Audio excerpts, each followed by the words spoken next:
No, no, not like that. Not like formal, but you'll understand what I'm talking about. Okay. All right, guys, welcome to my class. I'm kidding. Today we're going to go over a little PowerPoint that I come up with called Managing a Scene. But before we start, I need to tell you guys, you get out that door, but remember you got to use your key card access to get out. So there's an exit there and an exit back behind you. Bathrooms are to the rear. Okay. All right.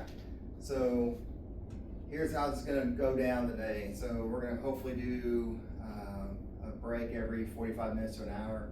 And then after the lecture, we're going to do a little hands-on. So what we're going to do is you guys are going to do incident size-ups and command and control of a scene. And we're going to set it up like we do for our incident command scenarios. And each one of you will have to do a size up and then command and control of the scene, okay? And everyone else will be actors in said scenario, given an apparatus assignment and then whatever the IC gives you to do, okay?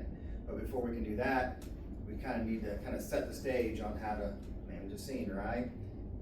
So here, real quick, here's some of the objectives that we're going to go over today.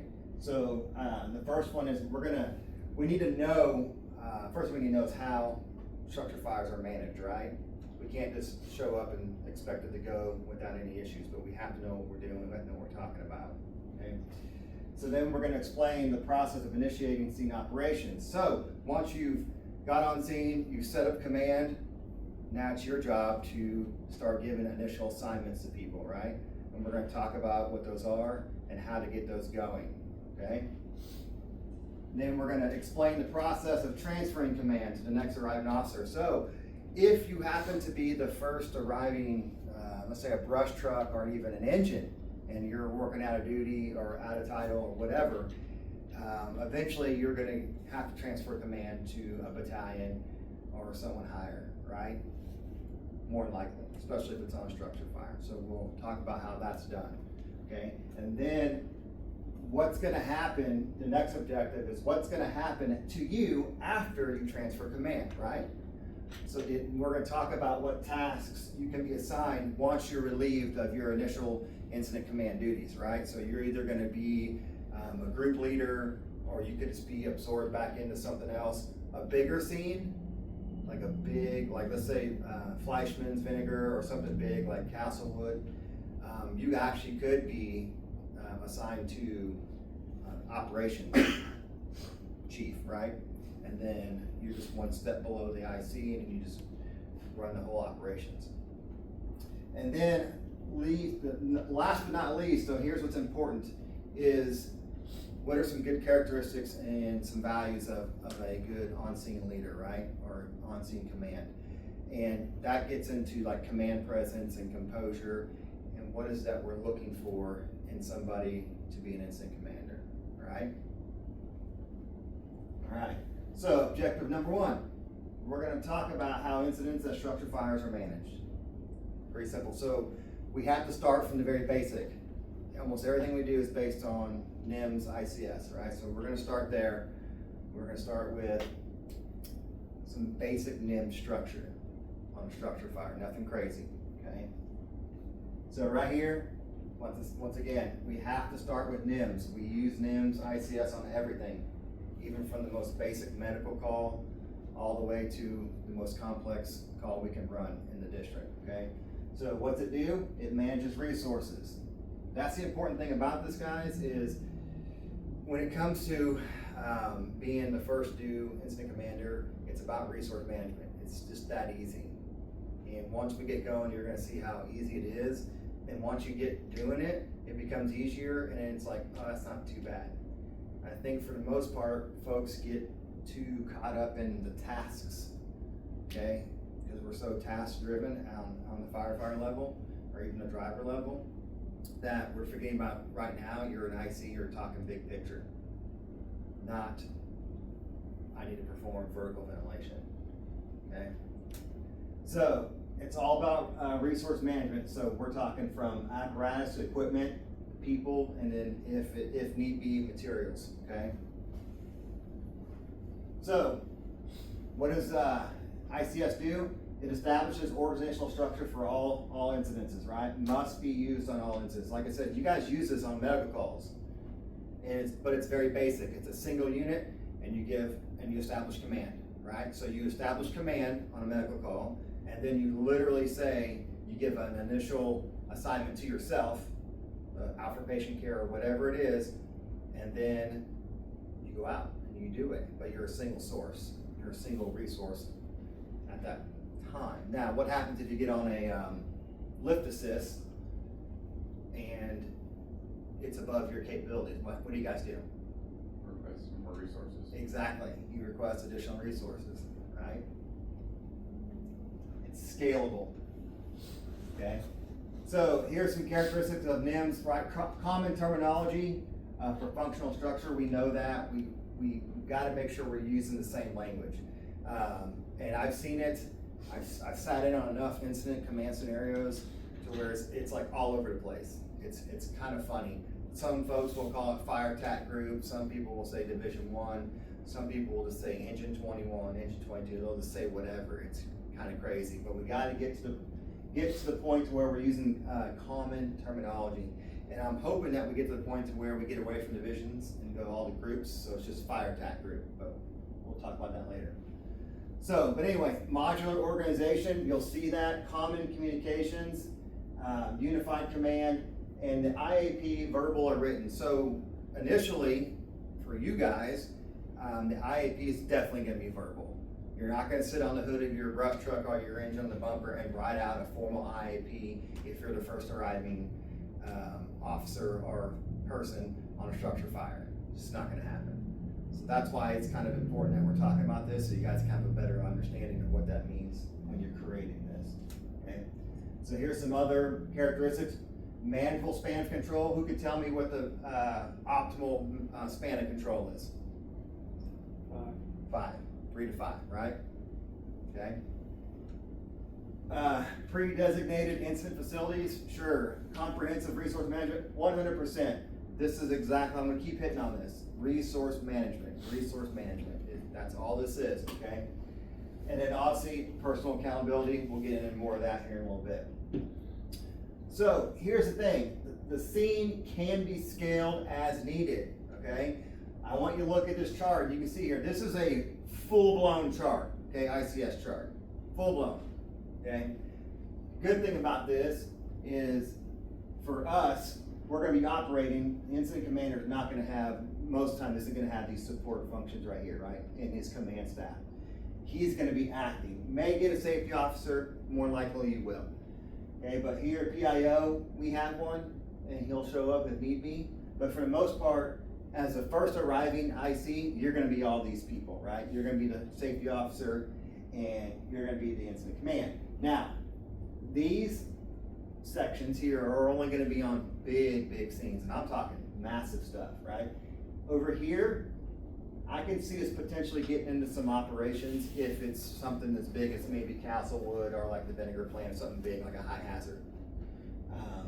And you can see here, this is where we go. We kind of skip over the branches, right? We go straight to here, divisions and groups, but it still falls underneath the operations, okay? So this is what I'm talking about, super scalable, but how we do it is we just go from here right into here, because we don't need an ops guy, right, on structure fire, we don't.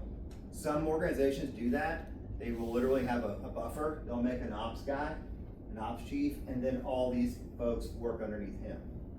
We don't do that, and you'll see what we do, okay, how we do it. But as you can see here, super scalable. It can be as big as you want and as small as you want. Like I said earlier, a medical call is a single resource. That's as small as it gets, right? So, it has to be flexible. Because once again, you see how big that is, it needs to be flexible, okay? So you're gonna have modular sections. So divisions, task force strike teams. We're not gonna worry about task force or strike teams. We're more gonna be talking about divisions and groups, okay? Only the modular pieces needed at the scene are implemented. Once again, it goes back to what I'm saying, scalable, okay? If you don't need a planning section, don't make a planning section, okay? If an incident becomes more complex, these pieces can be easily integrated into command structures. So let's say, for example, we start out with a single home on fire and we have a high wind day. And all of a sudden it starts getting multiple homes involved, and now we have a big conflagration going on, right? That's when you're gonna start making this scene bigger, okay? Making this command structure a lot bigger. But for you guys, once again, single unit, single scene, we're not gonna get into that, okay? Supervisors and section leaders can modify the structure within their area of authority. Absolutely. So right here, let's say you're doing a division, right? Because if you are the leader of a division, you're responsible for everything in a division. So let's talk about some of the objectives that you would need to take care of, right? Rescue, exposures, confinement, extinguishment of a fire, salvage, overhaul, ventilation, right? You're responsible for all that. So now if you think about how many tasks those are, that's like 5. Then you would literally single resource those out and have 5 folks underneath you. Make sense? In that division. Now, groups are different. Groups are task oriented, and they're not locked in by geographical area. So they can go anywhere they want. So you could, in essence, you could have an A, B, C, D division, but then have a group working independently, and they go in any of those areas that they want, okay? That's why I think that using groups is a lot easier than using divisions. Because what gets funny is, if you have a search group, right? I make Stillwell Division 1 supervisor, okay? And then I make Josh Taylor, you're on the ladder company, you show up, and I'm gonna make you the search group. He's responsible for search on the division. Who's gonna do the search? Him or you? Right. But he's responsible for it, because he's Division 1. See how that can kind of get confusing? And then therefore now you guys gotta communicate to each other that you've done it for him, and he can check it off his plate. But that doesn't happen? Not necessarily. Good thing for us, we know that the search group's gonna take care of that. He knows that. And what's crazy is he knows he's gonna be doing primarily fire attack. So why don't we just switch to fire attack group and be done with it? Okay. All right, so one of the characteristics of ICS NIMS is unity of command, right? So each firefighter responds to a single supervisor, okay? You don't have multiple bosses, right? You don't, okay? Here's your firefighter. He reports up to the group or division leader, depending on what you're in. And then that group or division leader then goes to the IC, or if it's a little bit bigger of a situation, the ops supervisor, right? That's it. There's no one else. If you're here, you're gonna talk to your boss.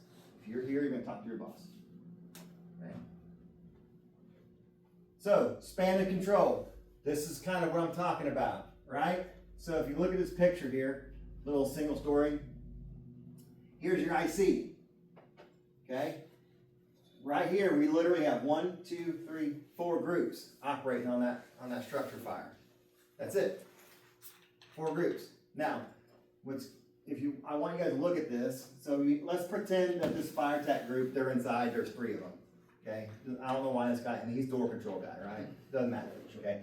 So let's just assume there's 3 people there. Okay? Let's say you have 3 people here, you have 4 in your RIT group, 3, 3. So you have 1, 2, 3, 4, 5, 6, 7, 8, 9, 10, 11, 12, 13 guys, right? But he only needs to worry about 4. See what I'm saying? Mm-hmm. So it seems like there's a lot of folks there doing stuff, but as the incident commander, I only got to worry about four people. Search group supervisor, fire attack group supervisor, RIT group supervisor, vent group supervisor. That's it.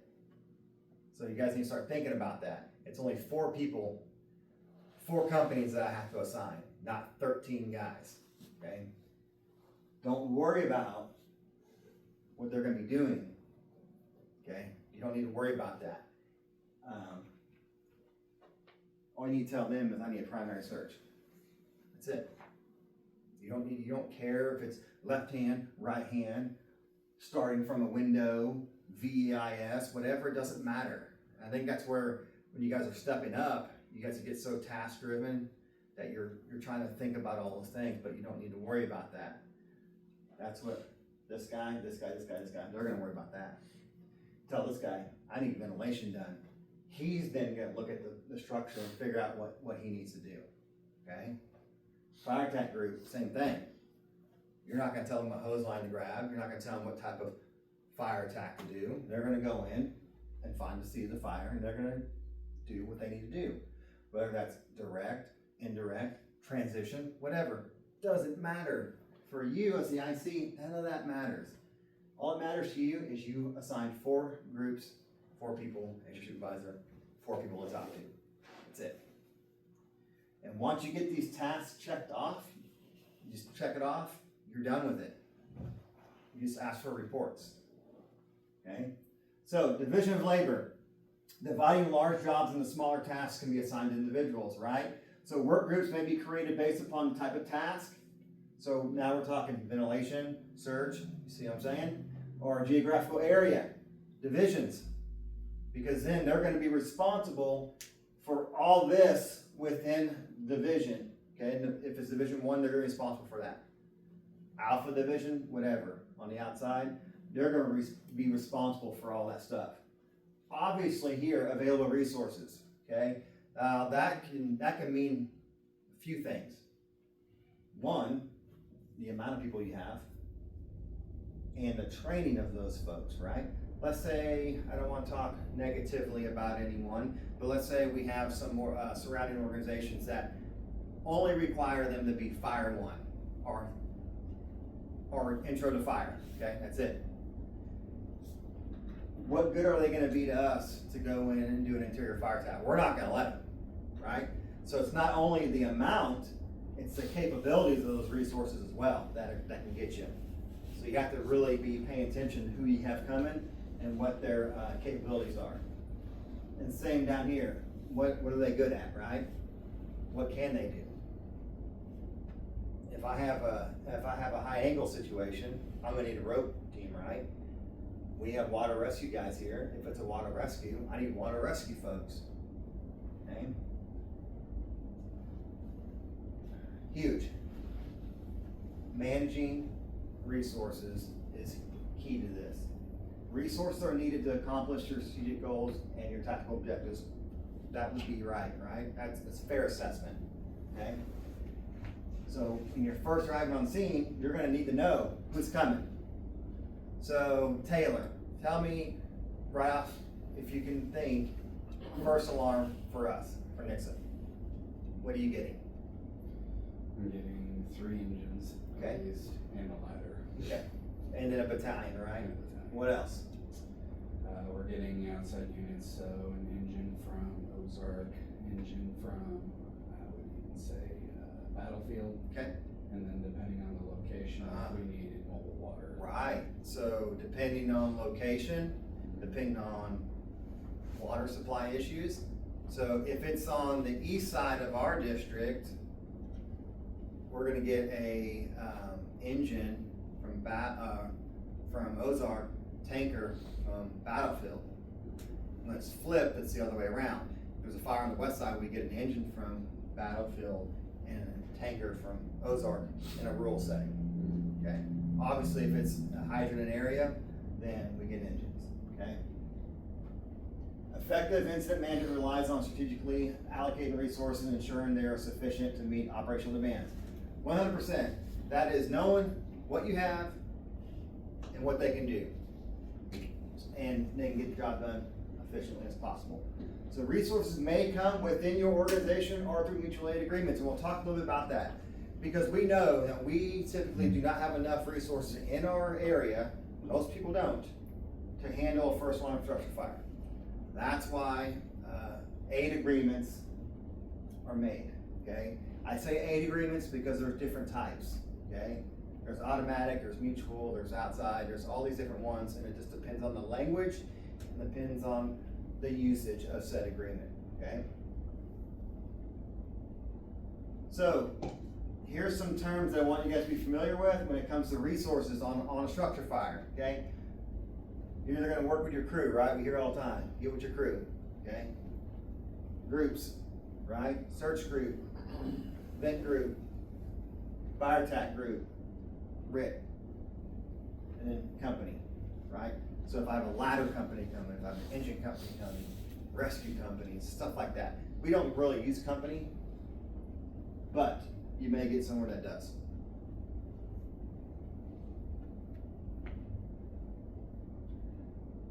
This is what I was talking about earlier. We're talking about aid agreements here, okay? So, let's go through these real fast. So mutual, we all know that one, right? It's upon request. It's not automatic, right? That's down here. So mutual aid is when Captain Stillwell gets on scene and it's not about calling alarms. It's about, hey, I need additional tankers outside of our automatic aid, so then he'll request additional tankers, and then that's when mutual aid steps in and grabs people from further out, okay? Now, we see this a lot. Automatic aid, that is an agreement made between two organizations that says, yes, on any structure fire, whatever you got, whatever alarm assignment they choose, right? We will be their first alarm no matter what, okay? And that's reciprocating both ways, okay? So that's the difference.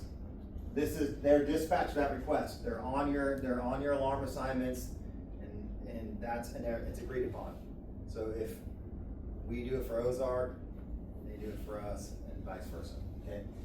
Outside aid, typically you're getting into that. You're talking about, a good example of this would be if we had a hazmat situation, okay, and it was crazy enough that Springfield didn't want to mess with it, we'd have to probably contact Fort Leonard Wood.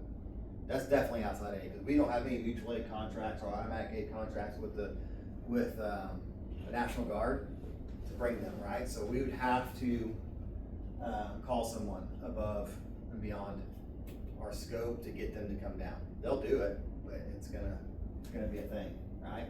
So with aid agreements, the result is a reciprocal agreement between public. I wouldn't necessarily say private jurisdictions organization. I don't think I've ever seen one where we're doing aid agreements with a private entity. Possible. But here's the thing, guys, this is actually important. This could come back to bite you. All those things should be like almost contractual and in writing. Because if you just give someone a verbal handshake on a mutual aid or an automatic aid agreement, that's not gonna fly, it's not gonna work. And we've seen organizations kind of get in trouble with their expectation of what mutual or automatic aid means to them. And then when said agreements are brought to the table, what they signed 20 some odd years ago, it's not the case. So sometimes you may have to pull those out and you actually get them renewed. Because what you may have agreed upon 20 years ago, the organization and your district and their needs and our needs may not be the same. So at some point, those need to be readdressed.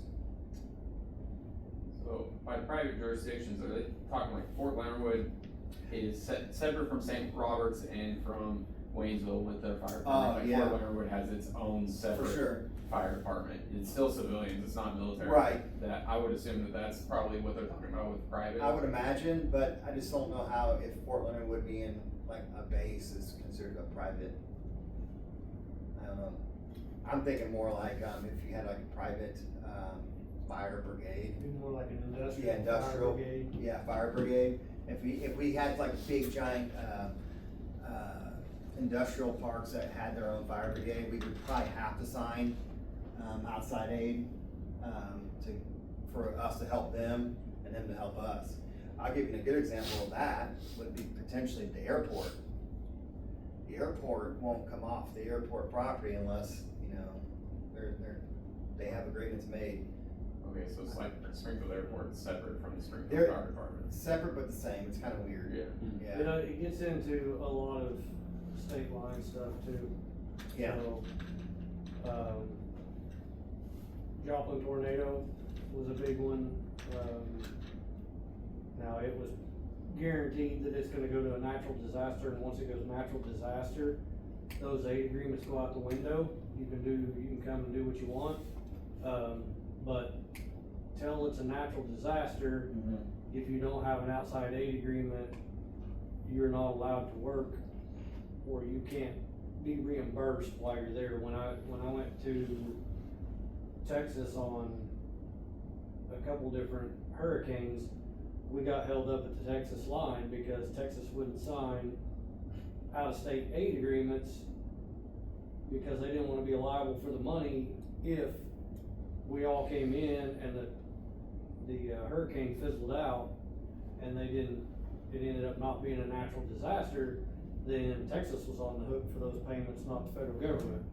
So they wouldn't sign the outside aid agreements. They wanted to wait until the hurricane hit. So we sat at the Texas line for 3 days and fired up trucks and headed back home. Said, no, we're out. We're not gonna sit here for a week waiting on it to Right. get here, and then we might or might not get paid. We're out. So Right. we turned around and whole statewide caravan turned around and went right back the other way. Yeah. So that's where you see a lot of the outside aid agreement stuff, is when you're crossing state lines. So here we go. This is what Captain Sewell was talking about. So organizations commonly enter into aid agreements, right, to receive state and federal funding. So, to share limited or specialized resources. Because if we don't have enough, right, AKA Joplin tornado, we're gonna need more folks, specialized resources. Task Force 1, Springfield sending their structural collapse team, all that stuff, okay? Assisting neighborhood jurisdictions when response requirements exceed capabilities. That's why we do automatic aid with folks, right? Because we know, with us being such a small organization, that we don't have enough people on our first alarm. We need that automatic aid to fill out a first alarm. If you take Springfield, for example, they don't need it. They have plenty of resources there to fill out a first, probably even a second. Now, they have changed that to where they have added outside folks to first and second alarms because of the building construction, the building type. So they've actually went through and changed that. So you could potentially see us on a second or third alarm depending on what the structure is now. Obviously, we need aid agreements to meet operational requirements when resources are deployed. And second, when there's another simultaneous emergency occurs. We've seen that, right? We're on a structure fire, and what do we do? What do we do? If we call a second alarm on a structure fire, We end up getting another engine. We send that engine from a neighboring agency to be a district coverage. thank you, absolutely. So we'll call in more folks because we're deployed on a structure fire, we have no one covering the district. So we'll have LR or whoever go to district coverage, right? And then we have also assist other organizations in meeting accreditations. So what that means, guys, is so some of your ISO stuff is kind of based on your responses. So you may need that auto and mutual aid to make sure that you meet that, to get that accreditation of your ISO rating, okay? That was crazy. Cool. Also, what this does is it defines response for areas on the boundaries of adjacent jurisdictions. We see that a lot. We're at up there in AA, right? Cheyenne. Okay, if you look at those, some down in Highlandville as well at the bridge. So you can see that a lot. Well, I've actually ran one with Hurley off of Seneca down in there. It was like, you know, whose call is it? Well, we don't have any aid agreements with Hurley, okay? Luckily it was on our side, so we're good. But we do, these are there for that. Now the good thing about that is everyone's pretty good about it, right? So if there is an accident on Cheyenne Road or just on the west side of Cheyenne and they're closer, they're gonna take it unless it's just, they wanna say, hey, do you wanna take it? Great, but we help each other out with that. And we're not trying to be a-holes about working on border call. Okay? So, outside aid. So it's similar to mutual aid except for the payment is made from one organization to another. It differs a little bit from other aid agreements. should define whether the support will be provided automatically or on request. So once again, everything should be in writing, right? Like, should be done ahead of time so you're not sitting there at the border waiting around and then you get turned around. Should define terms for conducting the response. Okay, so here's something else, and when it goes back to resource manager, right? You have to anticipate your needs, right? That you're gonna run into. So you're gonna be there. You're gonna be IC initially, okay? But there's a lot of factors that you need to that affect what you need. This would work there. So firefighter and occupant safety, okay? The presence or possibility of hazmat, weather, environmental concerns, potential that the incident may escalate into something bigger, right? Potential crime scene. So let's say you run into a medical, right, single source, but then it turns into a crime scene, right? Oh crap, that just changes everything. And then obviously here, you're anticipating resource needs. You need to be worried about jurisdictional boundaries. And then obviously here, like media relations, so you might need your PIO if there's a bunch of media showing up and you don't want to be the one talking to them. Okay, so you may need to get that resource coming. So the other thing that NIMS does, right, we're still talking about NIMS here, is it also talks about incident communications, okay? So obviously face-to-face is the best, right? But sometimes that's not necessarily gonna happen. Because if you're inside a structure fire and I'm outside, we're not having a face-to-face, right? Now, maybe initially when folks are coming up, you may have a face-to-face to give them their initial assignment, but yeah, portable radios, right? So, but here's the thing, right here, your local protocols and your SOPs are gonna determine how you communicate. We're gonna use portable radio, right? We're gonna tell everyone to switch to attack channel, and we're gonna give them assignments as they roll in. Usually for us, our first alarm assignments, we kind of already know, depending on your arrival and kind of what apparatus you're riding. I don't want to say that's 100% in stone, but you have an idea what you're going to be doing, okay? So here's the thing, is responder responsibilities, briefing others when necessary. So you need to provide updates and evaluations. We'll get into some more of this when we get into status reports, okay? We'll talk a little bit about status reports. You need to be able to communicate hazards, acknowledge and receive communication. That's huge, right? So if someone gives you an order or someone gives you some piece of information and it's not clear, right? You probably need to repeat it back to them or ask for clarification.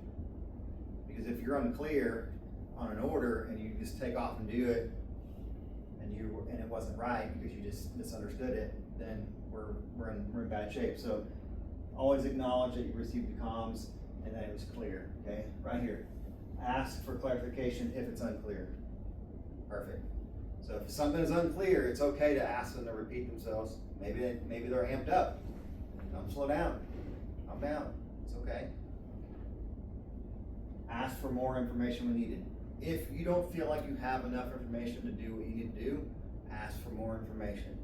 Okay? Or if you're not comfortable with the assignment, you can say that as well. So, a couple types of communication that you're going to find yourself in on the fire ground. So you're going to have formal, right? You must follow the chain of command. That goes back to the firefighter talks to the group or division leader. That division leader or group leader talks to the IC, right? Typically, you should have a firefighter just out there just asking IC for stuff, right? Typically, you should. So, receiving and giving assignments. Once again, that goes up and down that chain of command, right? Taylor, you're the group supervisor. You're going to tell Morgan and John what you want them to do, right? You're the boss. It's formal. You're going to tell them what to do, okay?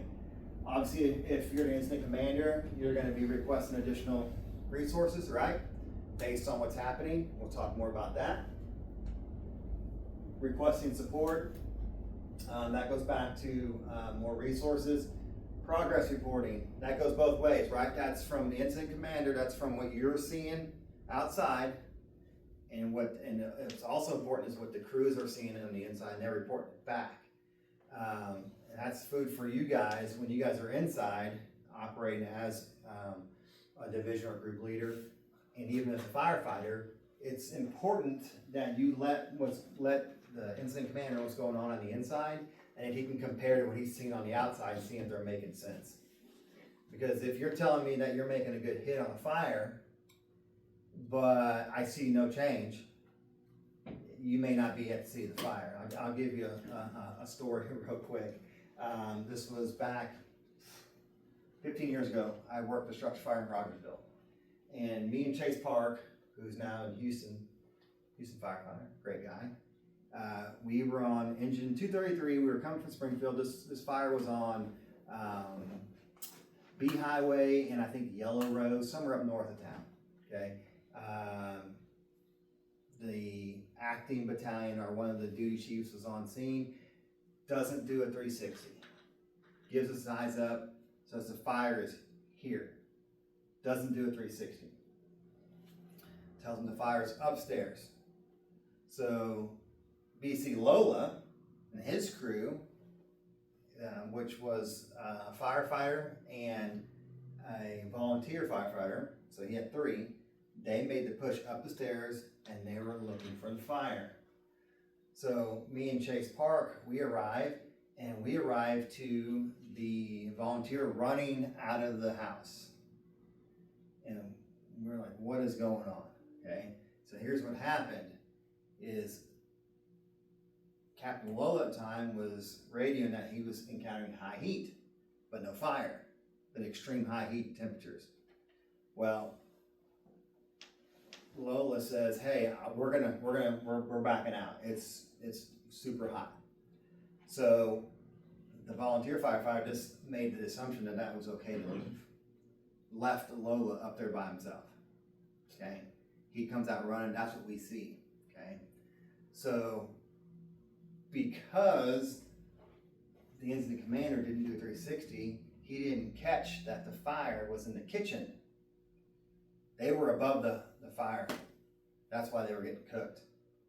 The backup team actually found the fire in the kitchen and put it out. If he would have went to the backside and would have done 360, he would have saw it. He would have saw it out that the auto exposed out the window, and he would have saw it. But he didn't do a 360. Okay. Progress reports and 360s are huge, right? So then obviously another type of formal communication is a PAR, right? So we'll talk a little bit about later on about when we do PARs, okay? We will do them if there's a mayday call. We'll do them when you're transitioning from offensive to defensive or changing modes of operation and stuff like that. And then right here, reporting hazards or changing conditions. 100%. Like the story I just shared, Lola was saying, we are experiencing high heat but cannot find the fire. Cannot find it. He's reporting that the conditions are changing and it's getting hot, but they have not made it, right? But here's the issue with that, is because that IC was like, oh, the fire's upstairs, it's up top. Like there was nothing changing on the outside that would say that they found the seed of the fire. Nothing on the outside. But he was so sure that it was up there, but it wasn't. Okay. So then here, informal communication, we do this all the time, right? You'll be on the fire ground and you'll just say, hey, go do that. Okay. So this includes exchange of information for task completion. So you're vent group leader. You tell Ortiz, hey, we're going to do vertical vent, grab a ladder and a saw, boom, go. Right? That's informal communication. And right here, so it's communication between crew members as they carry out their own duties. You don't need to be on the radio. You don't need to do any of that stuff. IC doesn't need to know that, right? I don't care. If I'm the incident commander, I don't care that you told Ortiz to get a ladder, right? I don't care how he gets the ladder there either. Push, pull, drag, carry, I don't care, okay? All I care about is I want you to get ventilation done, okay? I don't care about anything else, how you get it done, okay? Communication between supervisors and subordinates can be informal if they do not fall into formal categories over here on the left-hand side, okay? So, informal behavior correction by the safety officer. So what this is like a at-the-moment situation. Hey, you're my vent group guy. You gonna go up there without your gloves on, right? I'm not gonna like call you out formally, right? I'm just gonna say, hey man, put your gloves on, real quick, easy peasy. You're like, oh crap, I forgot. Boom, on you go, and we move on with our business. Okay. This guy, unfortunately, a safety officer, that's mainly, he does a lot of that, right? Almost like a gotcha, right? Gotcha, you know, it's okay. Emergency communication and calls for assistance may be formal or informal depending on your protocols. I'm gonna almost, depending on what it is, okay? Now, I'm gonna tell you right now, Mayday, stuff like that, that's gonna be super formal, right?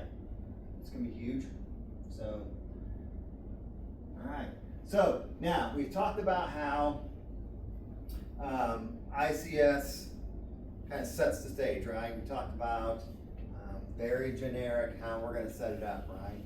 Divisions, groups, incident commander, how you're gonna talk to people. Okay?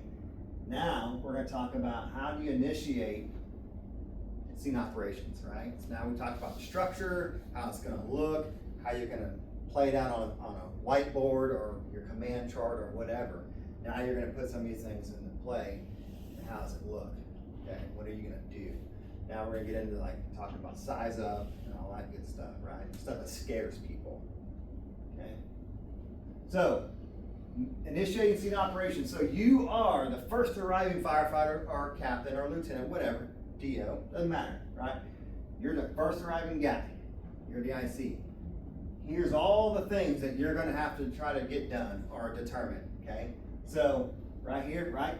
Establish command and communicate who's in charge, right? Who's in command. Obviously that's gonna be you, right? Then, you're gonna do your 360, right? Right? Yes, okay. Then, you're gonna communicate information and you're gonna start giving initial assignments, right? And then you're gonna determine what mode of operation you're gonna be in. Are we gonna be in offensive mode? Are we gonna be in defensive mode? Or are we gonna be investigating, right? So, those modes. And then you're gonna start assigning tasks. Yes and no. What I mean by tasks, you're gonna be more like objectives, ventilation group, okay? You're not gonna be in the weeds with how to get that done, right? So just remember, all these things you're gonna try to get done, and you're trying to get that done pretty quick. I think that's where a lot of people get flustered, is they feel like they get so overwhelmed with trying to get all this done that they mess up. And I think right here, like when you're here and you give them your size up, that's what scares people the most. It's because they have to talk on the radio, and if they've never done it, it spooks them. Okay? All right, so obviously the first thing you're gonna do, right, to get on scene, you're gonna roll up, you're gonna establish incident command, right? You're gonna be the IC. Obviously there's a couple things that you need to know about being IC, right?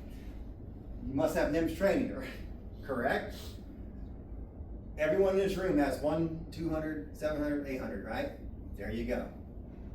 Okay, 300, 400, don't necessarily need that to be, you need that for company officer stuff. As a firefighter, you guys are good to go. You're welcome, okay?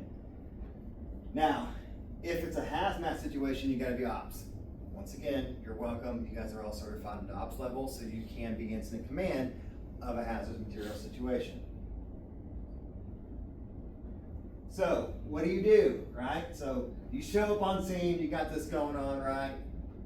Don't want to be a panic, right? So, specify, right? Specify who's acting IC, right? Who's that going to be? You. How are you going to say that? So, if you're on engine 21.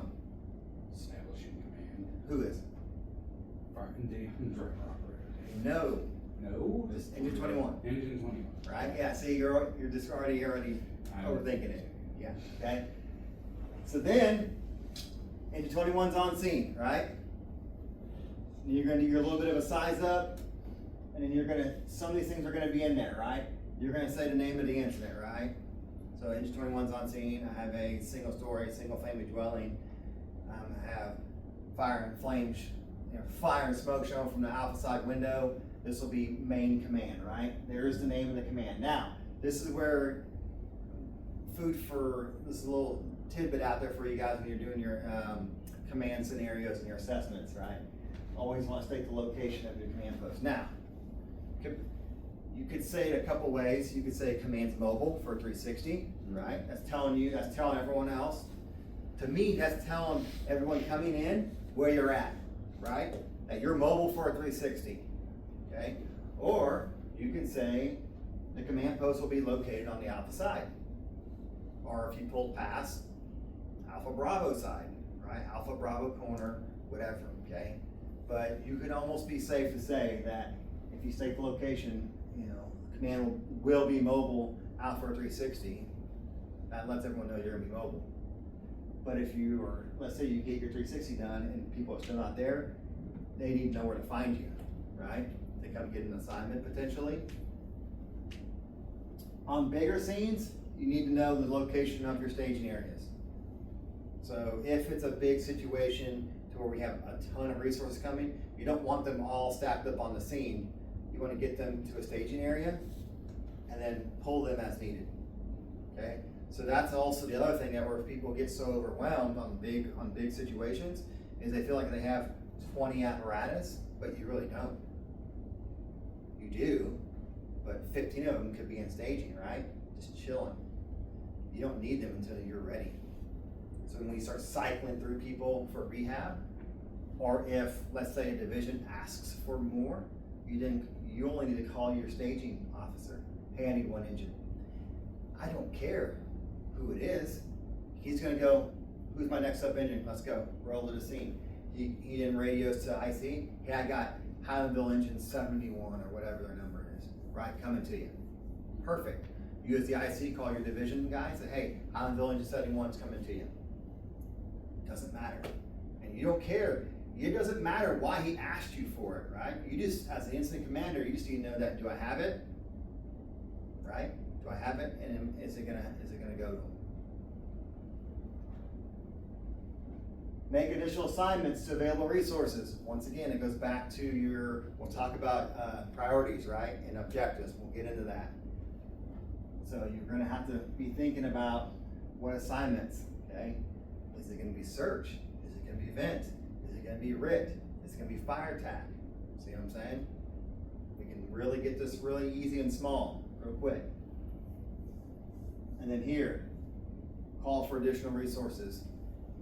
RSOP, I don't think RSOP states when to call a second alarm, but there's gonna be several, like there's some triggers and indicators, right? So for me, if I show up on scene and it's blown through the roof, second alarm. If any apartment complex is on fire, second, third alarm, more than likely for me.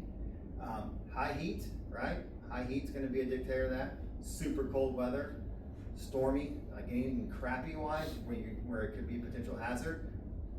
There's nothing wrong with calling a second alarm and getting more folks here, especially when conditions call for it, okay?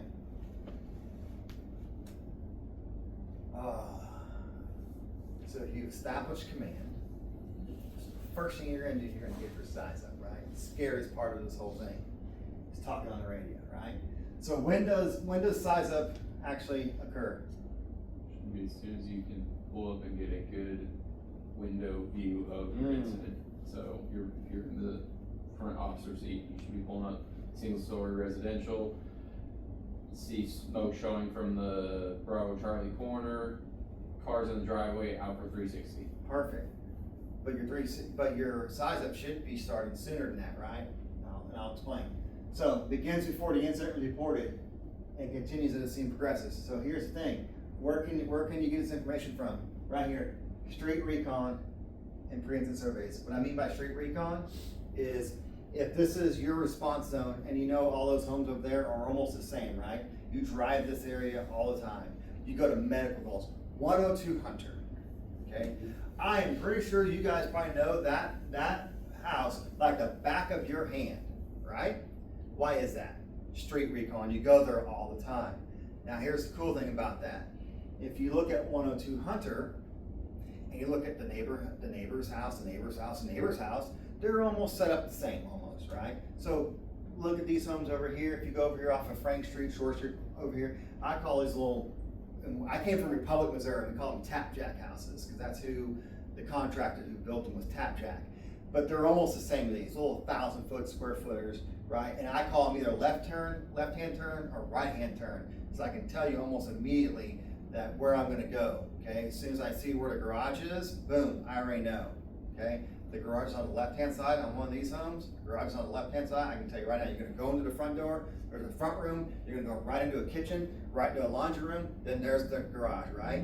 So if I go into the garage, I'm going to a laundry room, into the kitchen, up into the front room, then I'm gonna make a right-hand turn, it's a right-handed house, and you're gonna have a bedroom on the right, another bedroom here, bathroom, and a third bedroom in that back corner. I can almost guarantee you almost every single one of those is set up that way.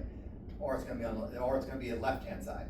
The garage is gonna be on the right, and it's just gonna be flipped. The floor plan is gonna be flipped, okay? Street recon, that's how you're gonna learn that information. You're gonna drive around, and you're gonna know. So, yes, you're correct. You're gonna give your windshield size up. But as soon as you hear an address from dispatch, 102 Hunter, right? And there's a legit structure fire and Bob is in trouble.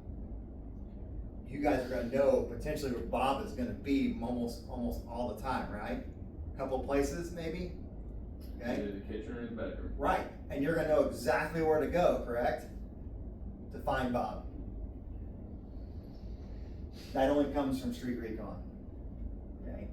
And you may not necessarily walk into every home in our district, but I can guarantee you walked into a similar home in each one of these neighborhoods that you represent. Okay? Guarantee it. And then pre-incident surveys, those are gonna be for commercial structures. We don't do pre-incident surveys on residential structures, so don't worry about that. Fun fact, I did a project for my degree 6, 7, 8 years ago, and I had to do census stuff. At the time, we had 11,000 structures in the census tract that makes up Nixa. 9,000 of those 11,000 structures were residential structures. So that tells me that we should be really good at residential structure firefighting, when 80% of our structures are homes, okay? Anyhow. I have a question on the pre-incident surveys. On our active, we have the ability to put in notes about houses we've Sure. been in before, right? Yeah, absolutely. So, good call out. So active, you can put in there like hoarder conditions, but once again, that comes right back to you being there, right? But now we have awesome technology where we can now take what you found and share it with everybody. Because you can put in an email all you want, but how many read your emails? Exactly, okay? But if I put it on active, and you go to Diane Street with a big hole in the floor, because it's in the notes, it's on that, you see that, right, as a big warning, okay? That's huge, but the only way to get that information is to actually be there, okay?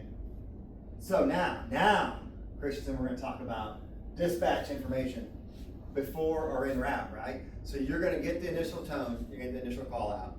It's gonna say, residential structure fire, 102 Hunter, right? And that's all it says. As soon as you guys acknowledge the page and they give you additional information while you're en route. Engine 21 en route. Engine 21, residential structure fire, boom, boom, and they're gonna give you some more information, okay? Now your wheels start to turn. Now, but it's different because now you know you're gonna be first arriving on scene, right? It's different because you have all those things you have to worry about. But I'm telling you, it's not that bad because you only have to worry about 4 or 5 things that you have to assign. That's not the whole world, okay? You're gonna get information from your 360. So, I'll tell you right now, when you do your 360, give an update. Now, there's a couple trains of thought when it comes to giving a 360 update. Some folks say, if nothing changes or you have nothing found that's different than what you initially gave, then you don't need to give a 360 update. If there is something different, obviously you're gonna give a 360 update, right? So for example, you go to a home, single story residential, but then you can't, it's concealed basement, right? On the back, it's like, oh shit, it's a walkout, okay? That definitely I'd call that out. Hey, update 360, this is actually gonna be a single story with a walkout. Because then, Christian, what happens if you are second new engine coming down the road and you hear that, that's gonna change your thought process, right? It's gonna change, oh, okay, there's a basement. It's gonna change some things, okay? And then right here, observation from changing conditions. So now we're on scene, we're doing work, and we're still doing, the seismic's still happening, right? Because if conditions are changing, better or worse, we're gonna have to change something, right? So you're still sizing it up as things are coming in, your senses are absorbing everything, your size of the situation is still may have to change. So if it's getting worse, right, you're sizing that up going, it's getting worse, then that's when you go from offensive to defensive, right? But the only way to know that is to keep taking in all this information as it's progressing. Okay. Now, hopefully, as a first ride in IC, you're not going to be spending that much time in that situation to be having to worry about the duration of a call. So, all right. So, what is the size of it tend to identify? The size and the nature of the incident, right? How big is this? So let's make this a little smaller for you guys, right? How many stories is the structure? Okay, 1 story, 2 story.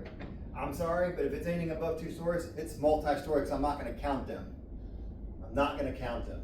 Okay, multi-story. So give an example, Castlewood, right? How many stories is Castlewood? Depends on which building. See, right? But if I say multi-story, if I know the address is 1538 Castlewood, I'm already going, oh crap, multi-story, big building, right? See, you guys are doing a size up, you don't even know it, you're doing it in your brain based on the information that you got, okay? So the size and nature of the incident, right? But we're gonna be talking about structure fire, so we already know the nature of the incident, right? Now we need to worry about the size of the structure. The gated community right next door to it, I've been in a couple of those houses, they look like multi-story houses, but they're actually single-story houses with large attic, like large. Big open, yeah. Big open roof spaces, and so And it may what's- look like a multi-story, but it could be a single story, just. And what's scary about that particular subdivision is all the houses are all different. So you're not gonna get an idea, because you have some that are like super modern, and you have some that are like cottagey. You know, I know exactly what you're talking about. There's a wide variety in there. So obviously, you want to also identify hazards and safety concerns. So that's huge. On your 360, you walk around. Let's say that it's the house under renovation, and there's a backhoe back there, and then you have they're digging a pool, right? And there's a giant hole, and it's 2 o'clock in the morning, and it's dark, right? You're going to want to let people know there's a big giant hole back there. I'll give you an example. One of the fires that we had down on, what was that, Shady Circle, or down in there, right off of Main Street. Okay, I don't know if it was Beach, if they had 2 fires in that same subdivision. Where was that? I know what you're talking about. Yeah, that was us last year. Yeah, but anyway, one of those homes, the backyard had like this massive, like 6-10 foot, like little drop off, right? Like not too far off of the back of the home. That'd be something that I'd be calling out on a 360, right? So you want to be calling out hazards and safety concerns. Even if it's like ice, you know, anything like that that can be a concern, you want to call it out, okay?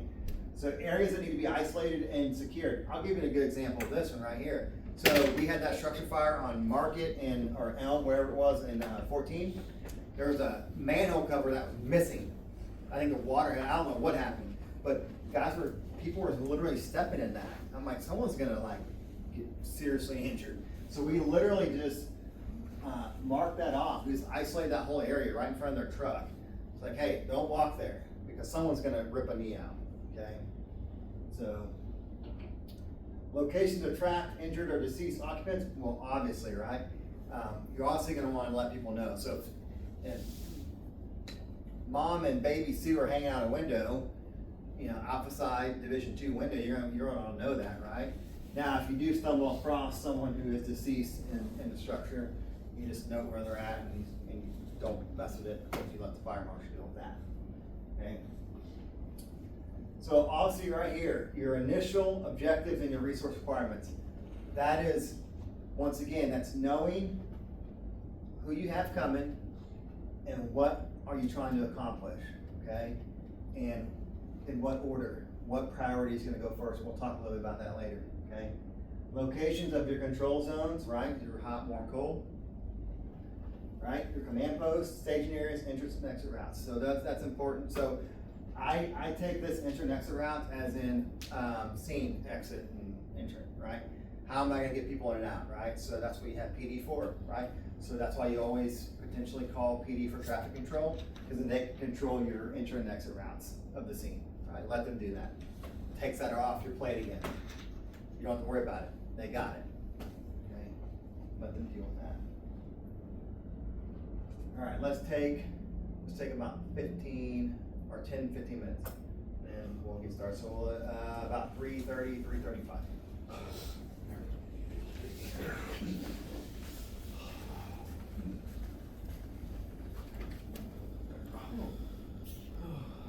Just thought of a hazard. Our first structure fire, they had that house with the greenhouse attached to the garage, and the greenhouse was doing hydroponics for tomato plants, and like the whole greenhouse was built on like a pond basically, and if we would have went into the greenhouse and not been able to see what was going on, you would have stepped right into probably about 6 foot of water right off the bat.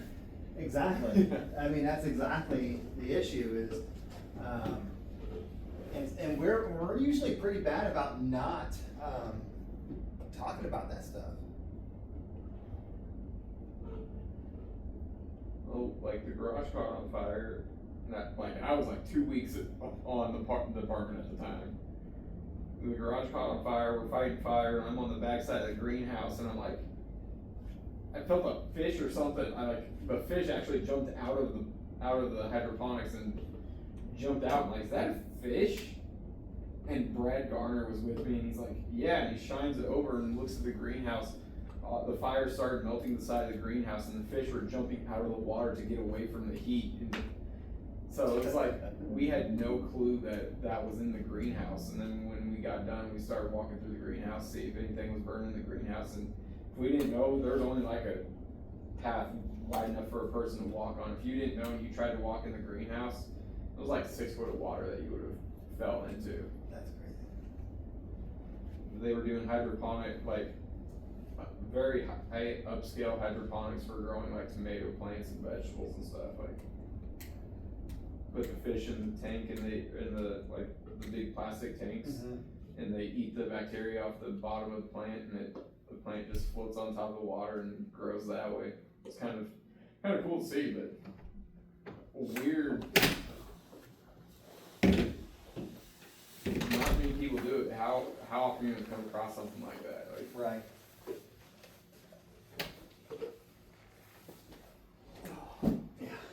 Yep. I feel it. Yep, I hear you.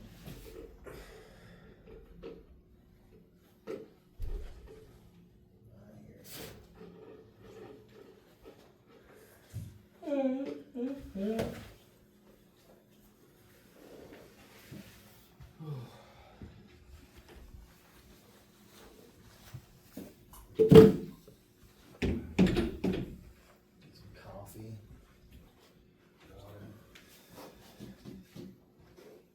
Judging by the color in the urinal, I need water. Oh, pretty bad, pretty yellow, brown. Mine was No, it wasn't brown. It was abundant and clear. you know what? About 2 stages of dehydration. I got 3 to go before Before it becomes a problem. Anybody else need bottled water off the flat while I'm out here? I'm good. I'll take a Powerade. Yeah, I'll take a power. I'll take one too, if you find one. Well, just Please. I got water.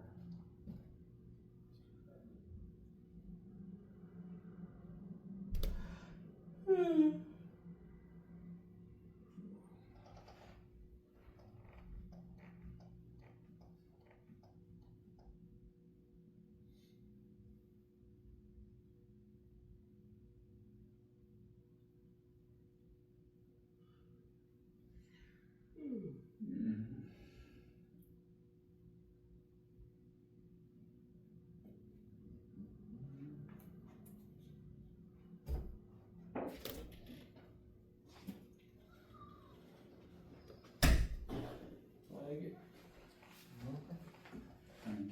Grant.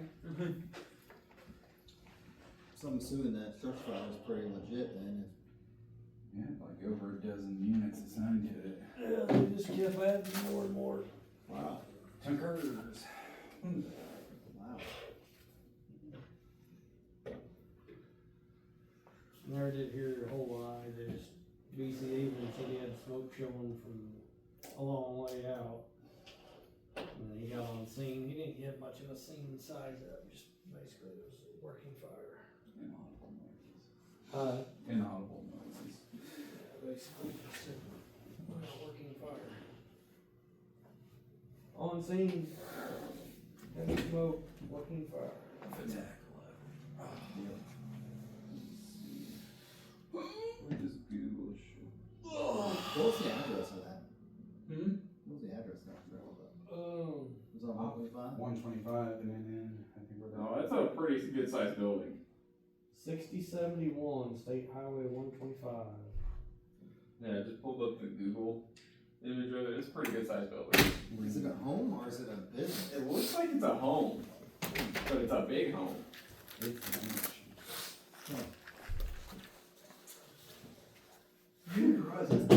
Rogersville's it. Allegedly. Must be in a weird They like. tunk out a bunch of those. It must be in one of those jurisdictional boundaries. Mm-hmm. Yeah, it was a Rogersville address, but they said it was no Ozark Fire.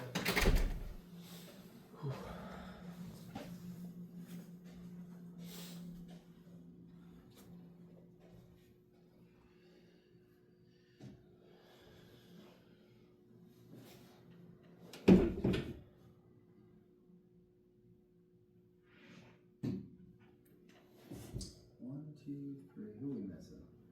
That's all this. It's almost. Alright, let's jump back in here. Alright, let's get back. Okay, so now, we talked about when size up occurs or when it starts and all that good stuff, right? Let's literally talk about like while you're responding. So you get the call, you jump in the truck, you're ready to go, you go out the door, and your brain's going 90 miles an hour, right? So here's some things that you need to be thinking about, right? So if you have a pre-plan available, right? So on our iPads, some of our structures do, but the good thing is let's talk about a residential structure fire. We're not gonna have a pre-plan, right? Not gonna have one. But if you do have one, I'd probably be pulling that up and looking at what objectives that were identified that are gonna be the first one. What are the life threats? What are, all those things, right? Where the hydrant located, all those things. Now, good thing is for us on our active, we can do that for a structure fire, right? We know where the hydrants are, right? That's part of your size up. Bad thing is we're not on active, so we can't ever find it. Well, that sucks. Not anymore, right, is what I'm saying. So what you're saying is because you have CAD, you don't use. Okay. Obviously here, you're gonna observe weather conditions. Now, don't call dispatch and ask them for wind speed and direction, okay? You have an iPad, you have a weather app, we have phones that have that on there, right? Okay? But you definitely wanna observe weather conditions. Now, that could be middle of a thunderstorm, right? Ice, snow. It's not just nice sunny days that structure fires happen, right? We just heard that. We just heard Ozark on a fire, right? Observed the mount, color, and movement of smoke. He said, I see a header from X, Y, and Z, right? So if you pull out of the station and you look out and you see your header already from the station bay doors, yeah, you probably got a good one going, okay? Bristol. Hey, yeah, Bristol, yeah, you're like, yep, I can see the header all the way from station 2. I observed it. That's a lot. It's black and it's moving pretty damn good. Okay, we probably have a pretty good fire cooking off there. Okay, consider every structure to be occupied. Right? We talk about that all the time. Right? Just because it's vacant doesn't mean it's vacant. Because think of it this way: how does a home that has no utilities on, none of that, how's it catch fire? Right? Right? Something happened. Nice with matches. Yeah, right. So be aware of resources. Be aware of resources responding or that you may be needed. Right. So know who's coming. Right. So you're going to be. The other thing about that is pay attention, here's something for food for thought. Pay attention to when you guys are out of pocket, right? So let's say station 1's in quarters, station 2, this is why it's important that you guys like know your daily, like what everyone's doing. So what happens if station 2 is down at station 4, checking the truck, right? Checking station 4, and we pop a structure fire, right? They're going to be a little delayed, right? So be aware of your resources responding, right? For example, like today, we were here, you guys were doing extrication training, Ozark catches a fire, the brush truck had to go and get the tanker, okay? So Ozark, they may or not have known that, right? But what if it was something serious, like why is it taking Nixon forever? Well, we had that happen. And then also be paying attention to what you may need, right? Okay, that's gonna be based on hopefully some information that you receive. Do we have large churches? Like Lar- I know large churches. Like so. What do you Aurora- consider to be a large church? Aurora a couple of years ago had the Christian church Mm-hmm. downtown near the square catch fire, and this is just an example of something that may be needed. They ended up having 4 aerials running on that structure fire, Yeah. and they ran for Aurora ended up running 2 aerials for 3 days straight because Wow. they pretty much drained the city's water to get the fire extinguished on that. So as far as like resources that may be needed, like large churches that have the high steeples and the high roofs, because if the fire gets into that high roof, you're probably a good chance of you getting up there to put it out is not. Let's going think to be about very likely. some big churches I can think of right offhand, right? So let's think about Chappie's Church, right? It's pretty big, but guess what's not around it? Exposures. Sometimes doing nothing is the best thing, right? So just post some people up and let it do. If we're gonna spend 3 days on Chappie's Church with 4 aerials, I don't know if that's even worth our time. There's no structures around it that would be threatened by it just burning. We put it out the best we can and let pardon my language, let God take over the rest, right? Same with like, now, was it North Point that just built their big one over here, right? That's a metal structure, and there's nothing around it as well. St. Francis of Assisi over there on Gray, that's a pretty big sized church. It's kind of spread out, right? Depends on which way the wind direction is going. Right, now that one, yes, Trees. because there is some resident structures there, okay, yes. Yeah, there's residential Yeah. right on the backside of it. But, you're not wrong, but at some point, you have to take all those Right. considerations into play and go, is it worth our time, or is it just worth just letting it just burn itself down an hour? Right. So, now, I don't know much about that Aurora fire. Now, I mean, downtown, you probably were packed in there with a bunch of exposure Yeah. problems. Yeah. 'cause And it that was type right of off construction Aurora probably Square, yeah. didn't make it conducive just to let it go. Yeah, they tried, a couple people tried to make interior, and as soon as they opened the door, like, helmets that were white were turning black, Right. and black helmets were melting, and Right. All right. So now, you're doing your size up. You done your size up prior, right? You done your street recon. Okay. Now you're doing your size up as you're going down the road. Now you get on scene. Okay. Now you're gonna do your size up there. Okay. Now, size up should intensify on arrival, right? Because now you see it, right? Now you're gonna be intense. You're gonna be amped up because now you went from like some hypotheticals, like this could be happening, maybe this, maybe that, what if this, what if that, to on scene, now it's really happening, right? Okay? Scene may be chaotic. Like there's people standing around, you know, there could be babies in there, who knows, right? And then bystanders may put themselves in danger. We've seen that. Shane McClellan out there shooting a drone down, right? That guy was putting himself in harm's way. We've had people try to go in to structures that they shouldn't be going into, okay? So just know that when you arrive on scene, you're gonna have people distract you. Bystanders, homeowners, all that, we still have a job to do. And you may have to like tell them, hey, sorry, unless they got some great information for you, like my baby is in this window, okay? That's different. But if they're just like chaos, freaking out, like, let me do my job, okay? Do your 360. So now you're on scene, your size up's gonna ramp up, okay? Because now you know what's going on, now you physically see it, right? 2-story residential, I got smoke showing. Now, obviously, this thing is ongoing, it's been going on, but that's fine. But you get what I'm saying. So, here's the deal. This guy's doing his 360, right? He's like, damn, that's a lot of fire there. So, after you arrive on scene, you do your wind chill size up, right? And then you're gonna get out and you're gonna do your 360. So in your 360, here's some things you wanna be checking out, okay? So, victim, survivability based on conditions, and maybe, that just depends, okay? Because that's subjective, okay? But you should have a tick, right? Right? You first arrive in IC, you should have a tick and going around, and hopefully you can identify and locate the fire, because that's the next point. Indicators for fire location. I mean, this is pretty obvious, right? Pretty obvious indicator.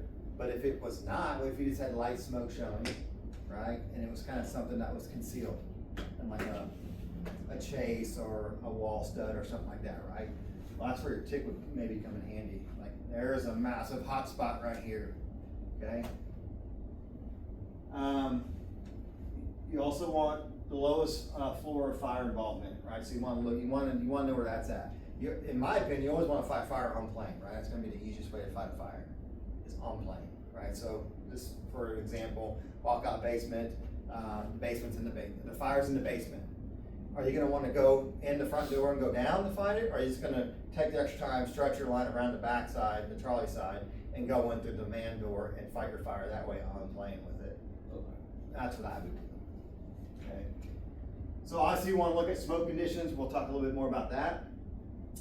Forcible entry requirements. What's it going to take? Now I'm not saying you go around and you touch and feel every door, right? As you're doing your 360, you're not going to waste that kind of time. But you at least want to be like making mental note, like as you're jogging around or whatever. If there's bars on the window, if there's like stuff in the way, if it's boarded up or something, you know, just looking for stuff like that. Okay. Obviously, we definitely want to be looking for utility location, right? That's fire 1 and 2 skill stuff. Location of utilities and utility control. So, right, you should know what a gas meter looks like. You should know what an electric shut-off looks like. You should know all those things already, and you're going to want to know that, okay? And then here, special hazards: swimming pools, mean dogs, fences, gates that are going to be egress problems, propane tanks, just anything, okay? Gun safes with guns in them, you know, whatever. And then obviously here, building construction. Now, I'm not saying that you get on scene and you say this is a type 1, type 2, type 3, whatever, okay? That's cool, you know that, but understand though that, you do need to have a working knowledge of what the structure is, right? So over here, right, it's a residential structure fire, it's more likely it's gonna be a type 5, right? You know it's gonna be made out of wood, okay? That's where we need to be at. Okay, what type of construction? Doesn't mean you have to verbally say it on your size up, but just understand that this is a type 5 wood frame construction, so you know that everything, structural support members are all gonna be made out of wood. Okay, so that's gonna affect what you decide to do, right? With what, either offensive, defensive, da da da da da, okay? All right, so here's the thing. Here's some rapid assessment stuff that you have to do, right? Is there occupants? Okay, now we're going to start talking a little bit about those objectives, right? The priorities, the incident priorities, and the objectives, right? Life safety is always number 1, right? So obviously this is number 1. Okay. Is there folks in immediate need of rescue? Okay. That's always going to be priority number 1, life safety, and we'll get to that here in a little bit as well. Okay. Now, what's the next objective that's like secondary to life safety? Property management. Property conservation, right? Right? Does a fire threaten exposure? So if you look at your RECIO VOS, rescue is number 1, exposures is number 2, right? So we're going right down the list here. What does the visible fire and smoke indicate? Okay, so this is where reading the smoke in that class or just watching videos and you're getting to know like fire behavior and fire dynamics. What is it saying? Okay. Is it saying that it's right in front of you? Is it deep into the structure? You know, how's the smoke? Is it laminar? Is it turbulent? Is it black? Is it brown? Is it whatever? Okay, all those things. Are only the contents involved, or is the structure burning? Right? There's a difference between a room and contents and a structure fire. Sometimes that just gets a blanket, put out there, structure fire, when it's technically just a room of contents. Okay, if we're there fast enough, it could just be only room of contents. But sometimes when we get there, it is truly a structure fire. Okay, how much of the structure is on fire, right? That's important, you may know. Just super quick, fast, right? 1,000 square foot home, 50% involved is 500 square feet. We can probably hit that pretty good with a couple inch 3/4. Okay. Is the fire ventilated, and what is the location? Is it vented yet? I'm telling you right now, if the fire's already through the roof, it's self-vented. Okay, it's self-vented. But if it's not ventilated, where are we gonna vent it at? And this is gonna, we'll talk a little bit about coordination, okay? Are there sufficient resources on scene or en route? So once again, you show up on scene and there should be some trigger points in your mind that say, yeah, no, we're not gonna be able to make this happen on the first alarm, right? We do not have sufficient resources and we do need more. Call second, call third, immediately right off the bat. There's no shame in it. I'd much rather you call a second alarm and they not be needed than you wait 5, 6, 7, 8 minutes down the road, then call it, and then now we're behind the 8 ball because by the time that gets dispatched out and they come in, 15, 20 minutes down the road, and you're way behind at that point, way behind.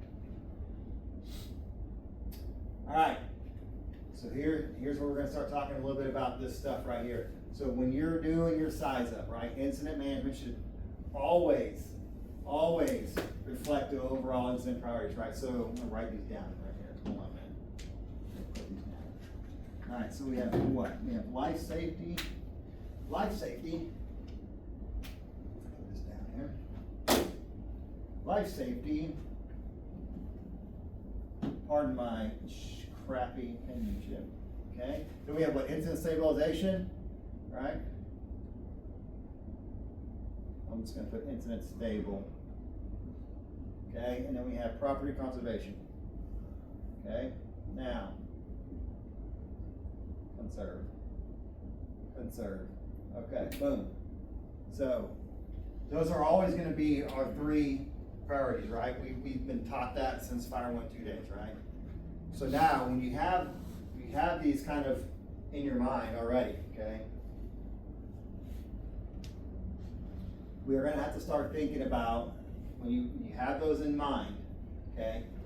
You're gonna evaluate the emergency. Here's the thing.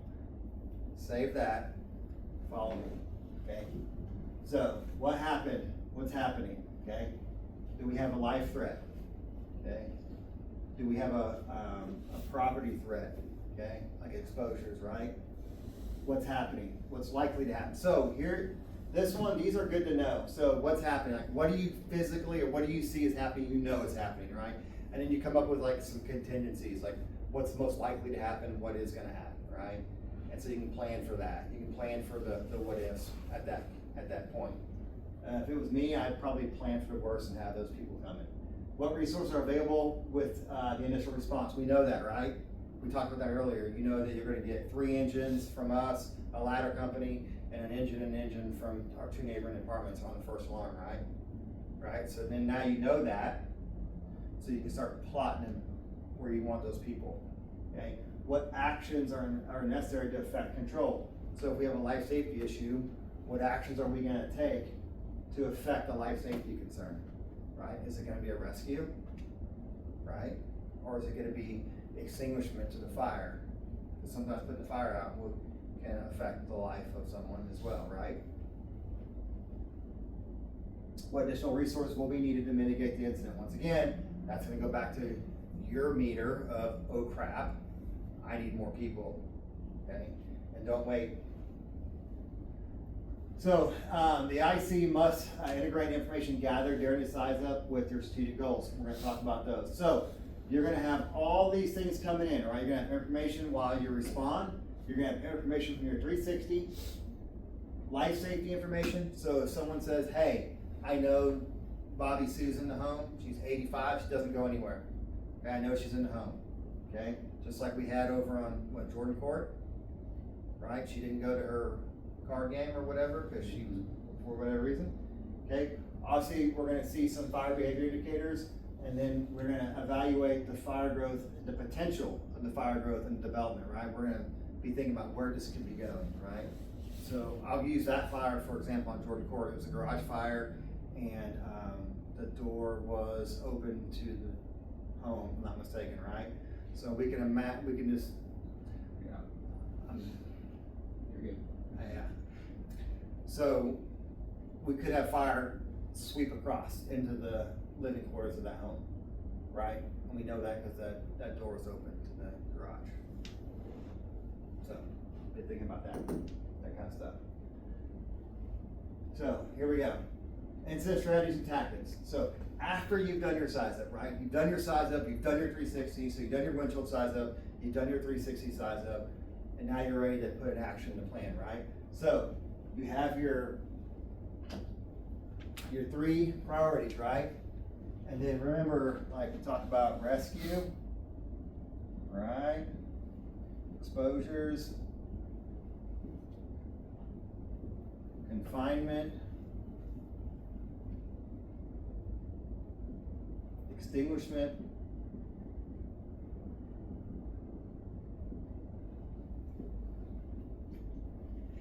okay? Ventilation, vent, overhaul, and salvage. Okay? So those are like your objectives, correct? So here's the thing, is any one of these can affect any of these and they can overlap, right? So life safety, I could do confinement extinguishment first, right? And to affect life safety. It doesn't always necessarily have to be just a rescue, okay?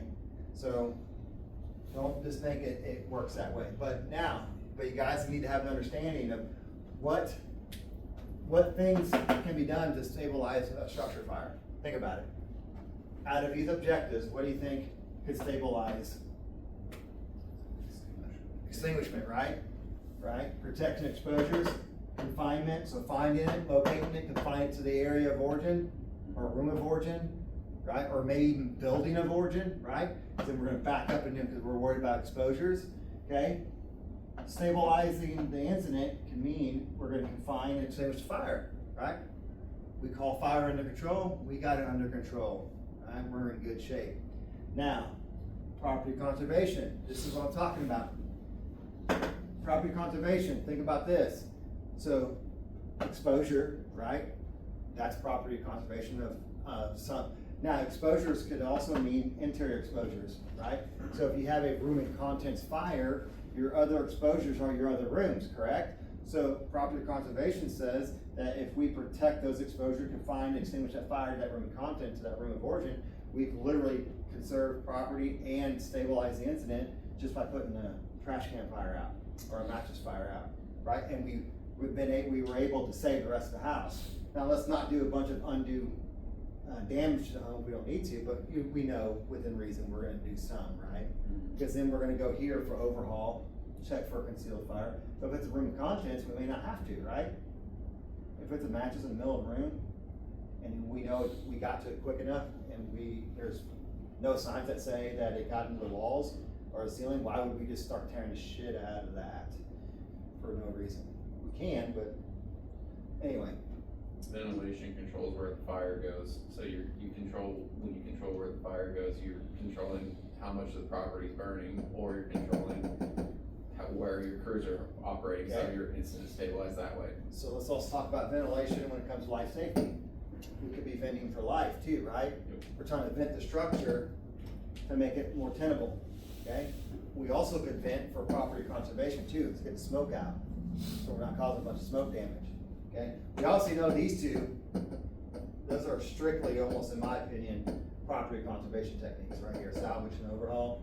That's strictly to, potentially overhaul can be stabilization, but property conservation, I mean, obviously salvaging, that's 100%, in my opinion, gonna be property conservation. So you can see how some of these things that you're trying to initiate initially from the jump, how you can do each of your priorities, right? You can fit almost any one of those into one of those, okay? So if you have a life safety problem, a people problem right out of the gate, we know that, right? Known victims, we're going right here. And then how do you do that? Search group, go in, search group, go, okay? Go do your thing, okay? So, you've done your size up. Now you must establish your objectives, right? What is it that you're trying to accomplish, okay? And then you establish your strategies, right? Resources must be assigned. Request additional resources as the scene dictates. So, first alarm shows up, you're gonna start, what do I need done? What do I need done? Do I need rescue to be done? Do I need fire attack to be done? Do I need exposures? Do I need ventilation? Right? Those are those objectives, or your tasks. You don't really care about how they get it done. Goes back to that picture that I showed you way back. Vent group. I don't care what the vent group does. They know that I need to ventilate it. I don't care how they get it done. That's what you guys are paid to do. That's company officers and firefighters to figure out that task. Okay. So strategies, broad, general statements of final outcomes to be achieved. So, right, but here's the thing: life safety, incident stabilization, property conservation are the goals that apply to all emergency situations. Okay, so strategies, right here, right? We're going to perform a rescue. It's a very broad statement, right? Or we're going to, in order to satisfy life safety, we're going to perform a primary search. Okay. Tactics. Achieving tactical objectives lead to completion of treated goals. Units and personnel are assigned specific tasks to achieve the objective, right? So if the objective is to do a rescue, how are you gonna do that? That's up to the people who I assigned to do that. Do I need a ladder? Do I need forcible entry? Do I need to do whatever I need to get done? That's fine. But this is your job as a firefighter and a company officer to figure out the specific task needed to do the rescue. Or so a search group, I tell you to do a primary search, that's it. I gave you the objective, I just need a primary search, I need a search done. Okay, so that's why when you're the first arriving IC, don't get so far into the weeds with saying, oh, I need a primary search done, I need him to do this. You're way down here. You see, I need a search group, I need to do a primary, vent group, I need to go vent. So very broad statements, very broad objectives. Well, not as broad as a strategy, but you know what I'm saying. Okay, and then you let them go to work. Okay, so now some of these strategy tactics can be, well, will be included in your IAP. So what I mean by that is your verbal or your informal IAP in your brain, right? Your verbal one, you're gonna say these things. You're gonna say, I need you to do, when you assign an event group, search group, fire attack group, RIT, you literally are verbalizing your IAP, right? And when you tell them, I need you to do a primary, I need you to go attack the fire, locate, attack the fire, I need you to be RIT, you know, I need you to vent, you literally are saying your IAP right there, verbally. And that's where you're gonna operate as the first arriving officer. It's pretty much a verbal IAP, just like that. And then you're gonna write them down on your command board, right? Make your command board, fill it out, and then let them work. And then you watch for condition changes, and then you ask for reports from the inside, and if they mesh, they keep on trucking, okay? Must be communicated to all personnel on scene. Not necessarily, because remember what I talked about, I only need to talk to 4 people, right? If I assign four tasks, 4 groups, I only need to talk to 4 people. But I can almost guarantee you that the ladder truck, they already know, right? All their personnel are kind of going to have an idea what they're going to be doing. They're either going to be splitting off and doing a search and vent, or they may be doing completely all search, or they may all completely be doing vent. Now, they don't have water on their truck, so they're not going to be doing fire attack unless it's something really small that they can handle with their CAF system. Just kidding. Right. Yeah. Must be continually, so your strategies and tactics must be continually reviewed for effectiveness, right? So when you're the IC first arriving and you tell someone, hey, go in, fire attack, blah, blah, blah, right? You need to be continually monitoring that and reviewing that to make sure that they're being effective. Because like I told you, if what you're seeing on the inside or the outside doesn't match what they're telling you is happening, oh man, we're making a strong hit on this fire. And you're like, no, you're not. Something's wrong. They either went the wrong way or they have not got to see the fire yet, okay? So you always gonna have to continue to review for the effectiveness, and you may have to hunt, right? So just know that. As strategic goals and objectives are met, the scene changes, right? So do your priorities.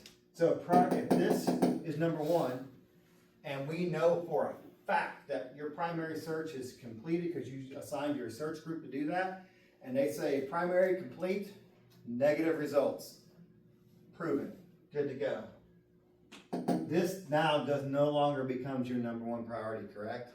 So then therefore, so does this. Then that objective becomes very low priority.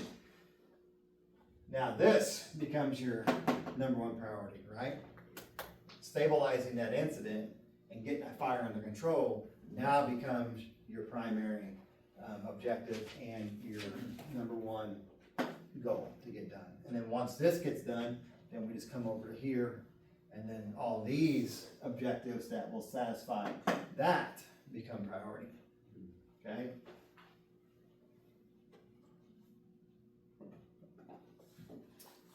Initial assignments, this is what I was talking about. Get it off your plate. You know what things need to be done, right? You know what things need to be done. It's that simple, okay? It's just that simple, Morgan. As an incident commander, it's literally just that simple, okay?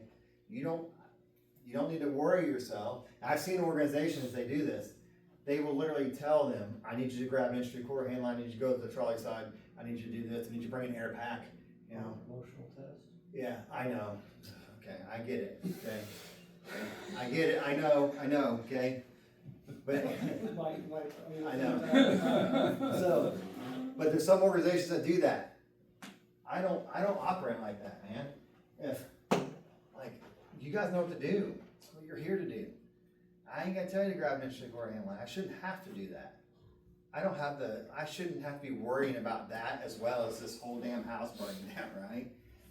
Worrying about what hand line to tell you to grab, okay? Place your company into action, right? Oh, so, I need to back up. You're first arriving, right? And this gets people sometimes. Even in the promotional process, be mindful. When you're in a promotional process, put your remaining people that you have into action. Now you gotta be thinking about this a minute though. So if you're first arriving, you're the officer, Morgan, you're driving, Ortiz, you're still a firefighter, okay? You pop off the truck, you do your 360, he's driving, he's gonna be driving stuff, right? Because he knows it's a working fire, he's gonna need to get the pump engaged, maybe connect to a water supply if he's gonna be on water, or if he's off water, maybe trying to get the truck somewhat ready to receive water, or if he's pulling a hand line or wherever he needs to pull a hand line to, right? So in essence, your guys are gonna be doing stuff already right now. They are in no way a group, right? But you definitely got him into action. He's preparing for initial fire attack, he's preparing to provide him water and water supply. You are IC, right? Now, as soon as your next arriving officer comes into play, he gets attached to him, right? Because he already has a hand line. So you tell that next arriving officer, hey, you're gonna be my fire attack group supervisor, Ortiz at the front door, give it to him, you guys will go in, right? So assign crew members to work under the supervision of another firefighter, that's what I'm talking about. Your firefighter is your first due engine, you guys are gonna be broke up because you're initially IC, he's pumping, he's off doing his thing as initial, preparing for initial fire attack. Second due engine comes in, that officer becomes that fire attack group supervisor, he attaches himself to that, and you need to know that, okay? As the IC, you will need to know that he's attached to him. You'll need to make that note, like on your board, firefighter Ortiz is attached to fire attack group, right? With engine 22, okay? Engine 22 plus Ortiz, fire attack group, boom, okay? Every effort should be made to maintain company and crew integrity, 100%. And we'll talk a little bit about that when we talk about transferring command, okay? Morgan, you're out. Like you're pumping the truck, you're out. You're done. You're committed, okay? But everyone else, we will do our best to keep crew integrity. The first initial truck on scene, as initial IC, you guys are on your own for a little bit, until you get more folks coming. You're on your own all the time as a driver, okay? So we also, at this point, we need to start establishing comms, right? So what do we do? What do we do? Sign a VTAC channel for incoming. Right, perfect. What else would we need another channel for?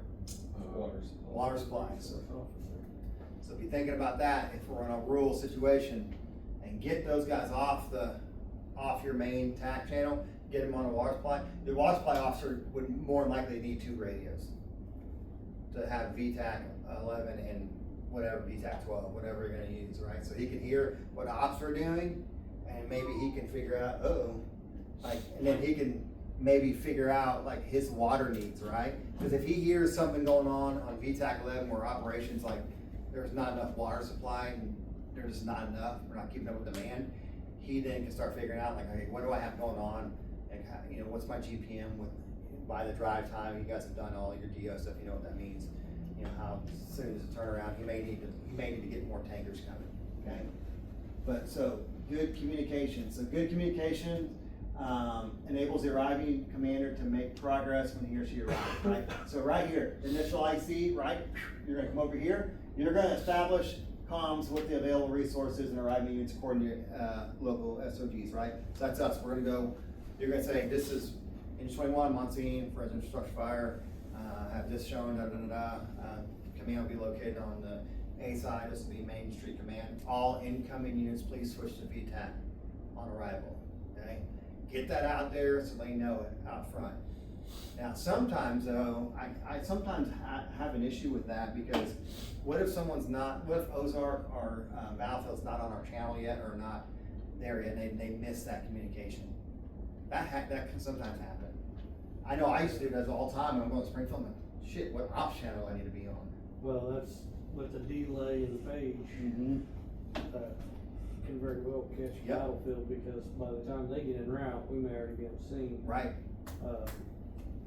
Clever Highlandville, any of our, They're usually asking, and they're those guys will be the same way. They're not gonna be ready to go as fast as we Yeah. can on scene. so just be mindful, if you hear Clever Engine 41 approaching assignment, hey, Clever 41, I need you to do X, Y, or Z, please move to VTAC, and then they will, okay? And everyone knows that, but it's just, they may miss it on the initial, if you give it on your size up at the end, hey, everyone, all operations are gonna be on VTAC 11, someone may miss that initial size up report and miss that, okay?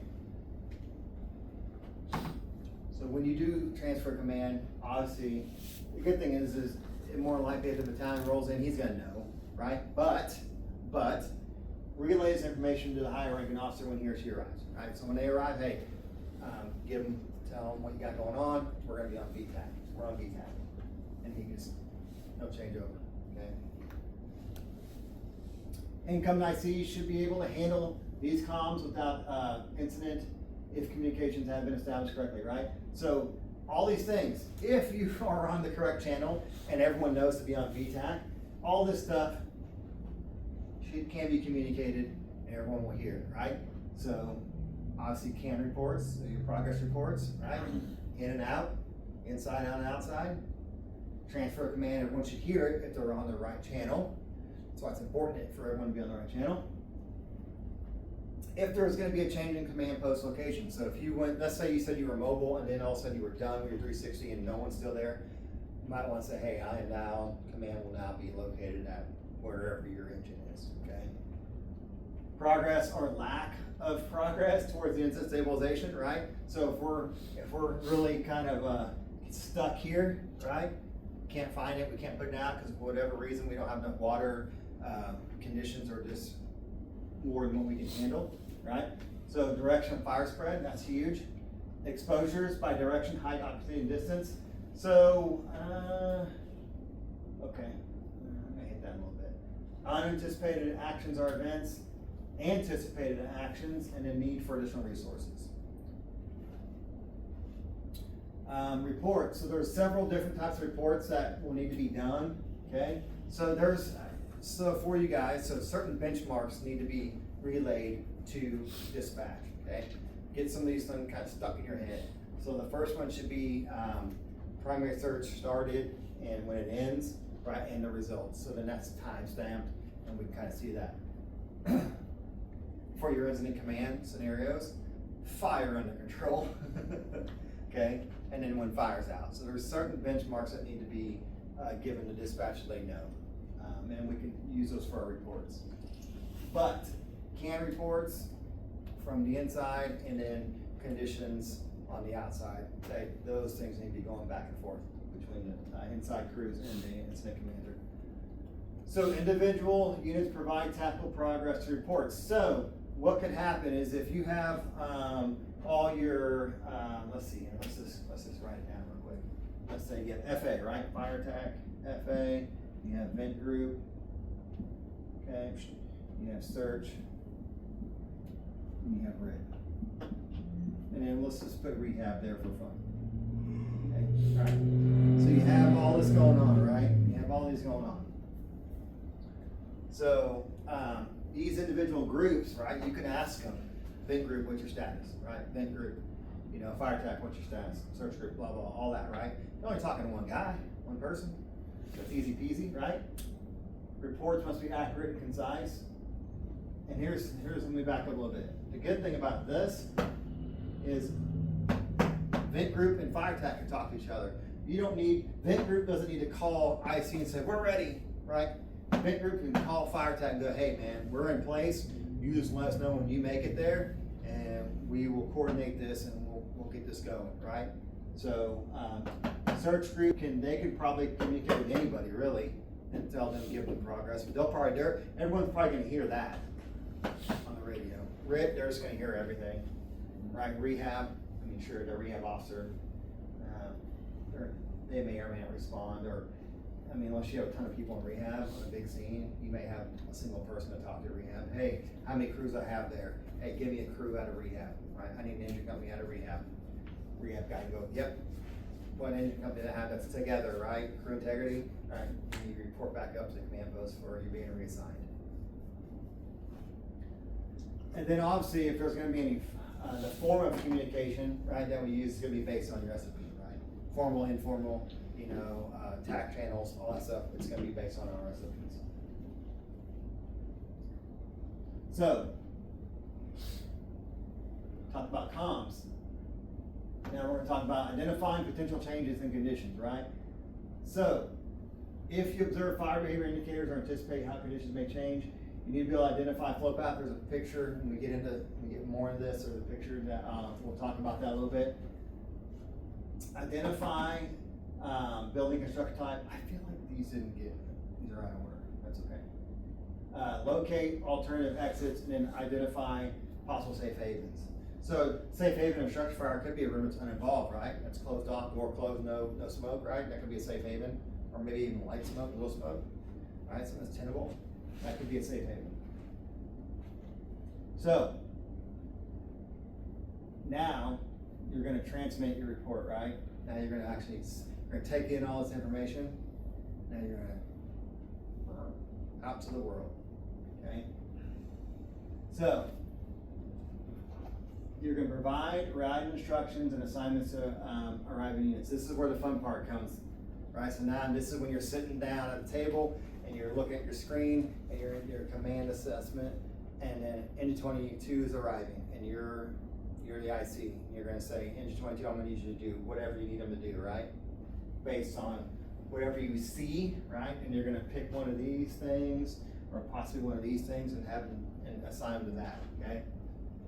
Provide first impressions of the hazardous conditions. So that could be as simply as, what do you see? Do you see fire? Do you see smoke? What do you see, right? What is it that you see? What hazards are you seeing, okay? And then report initial actions taken. We're gonna talk more about that, like, there's some organizations that will say, like, if you're first arrived, we're gonna be out for a fire attack. I'm good with that, is if you three as an engine company and you're first arriving, if Ortiz can knock that fire out from like we're gonna do a transition, right, until, transitional attack, right? We're gonna hit it hard from the yard until Stillwell shows up in 22 to kind of make that push, right? But if he can reset or keep the fire in check from the outside, absolutely, okay? So you can report initial actions taken. Hey, first arriving, we're here, we already have a hand line on the fire from the window, okay? Identify types and locations of barriers that could impede access. So gated communities like you were talking about, even privacy fences, locked gates, and that stuff can cause problems when it comes to trying to get egress into some of these structures. And indicate your planned operational strategy, right? So then now you're gonna say, what mode are you gonna be in? Are you gonna be in offensive, defensive, or investigation, right? So you're gonna communicate your IAP to the personnel. That's as simply as, we're gonna be doing X. We're gonna be in the offensive mode, and that's it, okay? Look at the scene from all sides. So that's your 360, correct? And then you're gonna evaluate your resources. Who do you have coming? You know you got good people coming? Yeah, you can probably be aggressive on your assignments, right, and where you're gonna put them. So here's some things that you're gonna want. Actually, let's take a break right here. We'll talk about this stuff. All right, take a break, take 10 minutes. So we'll be back at 25.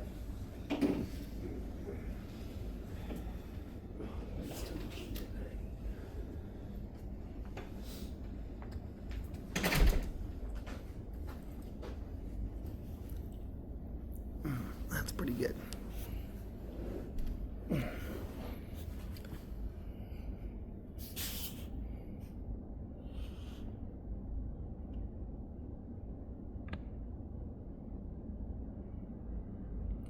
How many? We have 5, right? We have five people?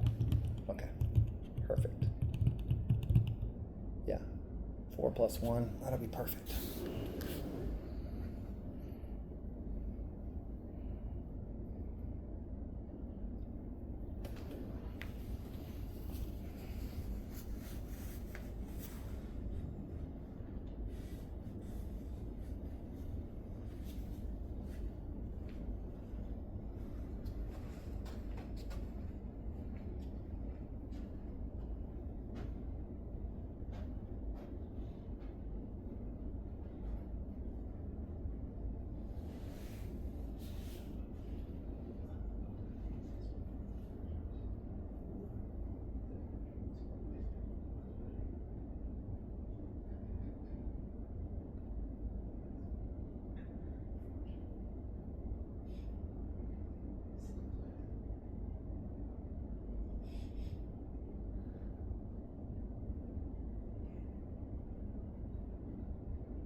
You all right? I'm hydrated. Oh, You guys, bro. That's good, Oh. Also wasn't expecting Don. Oh, was he nervous? Yeah. Destroying it? Yeah.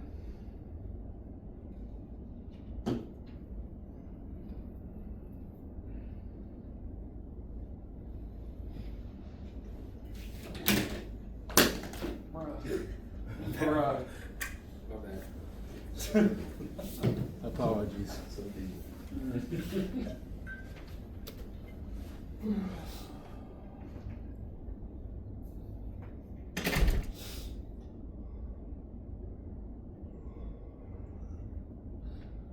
Time to speed up. Yeah, how many slides you got left? 45. 45? Yeah, Oh. I can get that done. Minute each slide. And 4 hours. I spent a lot of time on it. Probably have to do the scenario skill and then do the ambush with everyone. Yeah, I have them. That's a lot you got. I think I just have to provide. Feedback. No, I just gotta provide, like, it doesn't say they have to fill out. Hmm. And If they do, can I go and print everything off? I'll find out. Yeah, I got this fill out. I don't think it has to be filled out. Gotcha. Same with the test, just so that they can, that hit. Hmm. Before I submit everything, I'll check everything. I already have the test made. Yeah. I had the course even on done too. Hmm.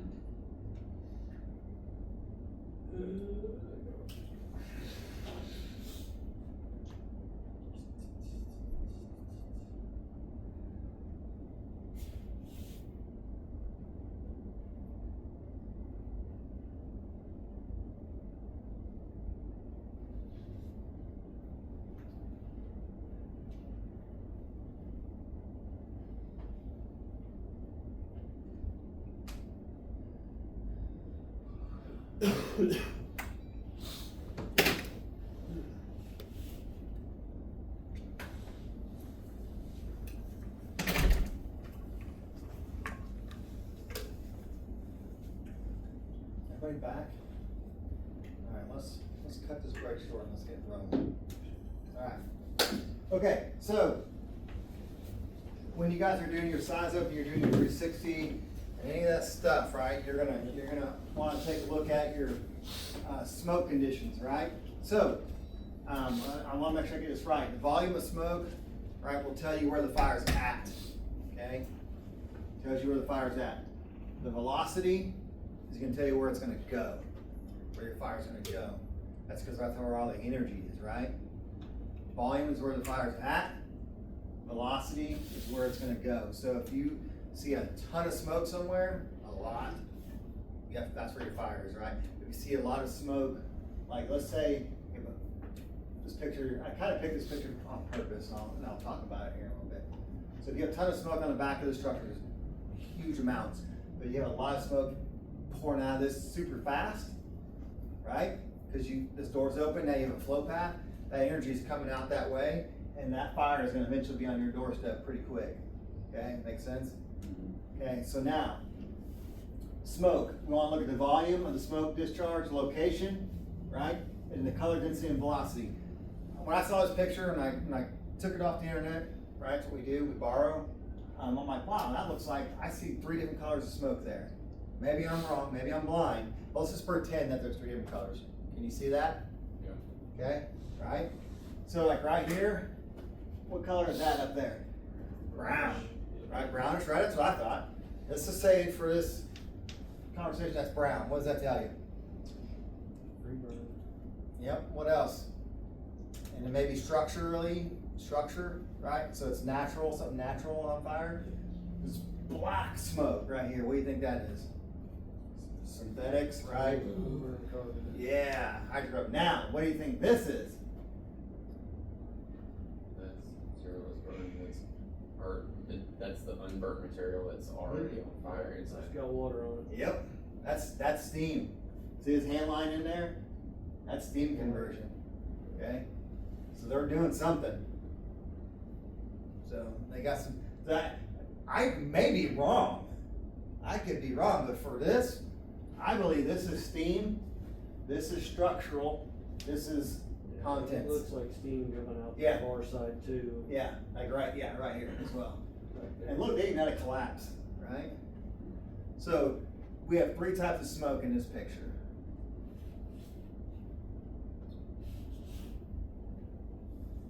So air and smoke flow. So your indicators, right? We talked about velocity, turbulence, direction, movement of the neutral plane, up or down, right? If that neutral plane starts dropping, that means the energy's picking up in there, and that smoke is starting to fill that whole room up. And if it starts coming out in very turbulent and very fast, you got problems, right? Because here's why, here's what it causes. So this is why, so smoke moves from high pressure to low pressure, right? So your pressure differentials or your pressure gradient, whatever you want to call it, and differences in density between hot smoke and cold air. That's where you get that neutral plane, that's where you get all, like, I think I put a picture in here, okay? So, then you have flow path, right? Connection between the intake and the exhaust. That's, where do you not want to be? The exhaust. The exhaust side of a flow path, right? that's when you're gonna get cooked. Okay, because that right there, the flow path, the exhaust side is where the fire is gonna go, right? So the flow path, that hot charged smoke is coming out, coming out, coming out, coming out. That's not where the fire's at, that's where it's gonna go. That's what gets you in trouble. If you're in the flow path, that energy's coming towards you or wherever you're at, and that is what's gonna cause problems for you. So heat, right? So obviously you're gonna see some visual indicators, blistering paint, bubbling tar, glass. So your thermal imager, your TIC may provide some data, but remember, if the whole room is at a certain temperature, or the smoke in that room is all one temperature, it's just gonna be like whiteout conditions, if that makes any sense. It's not gonna be very useful to you. Now, obviously here, flames, we can see that, right? Visible, hopefully, right? If it's a clean burn, you'll see it, but if it's, you know, if there's a ton of smoke in front of you, it may not be visible, but you get what I'm saying. Visible flames may indicate size and location.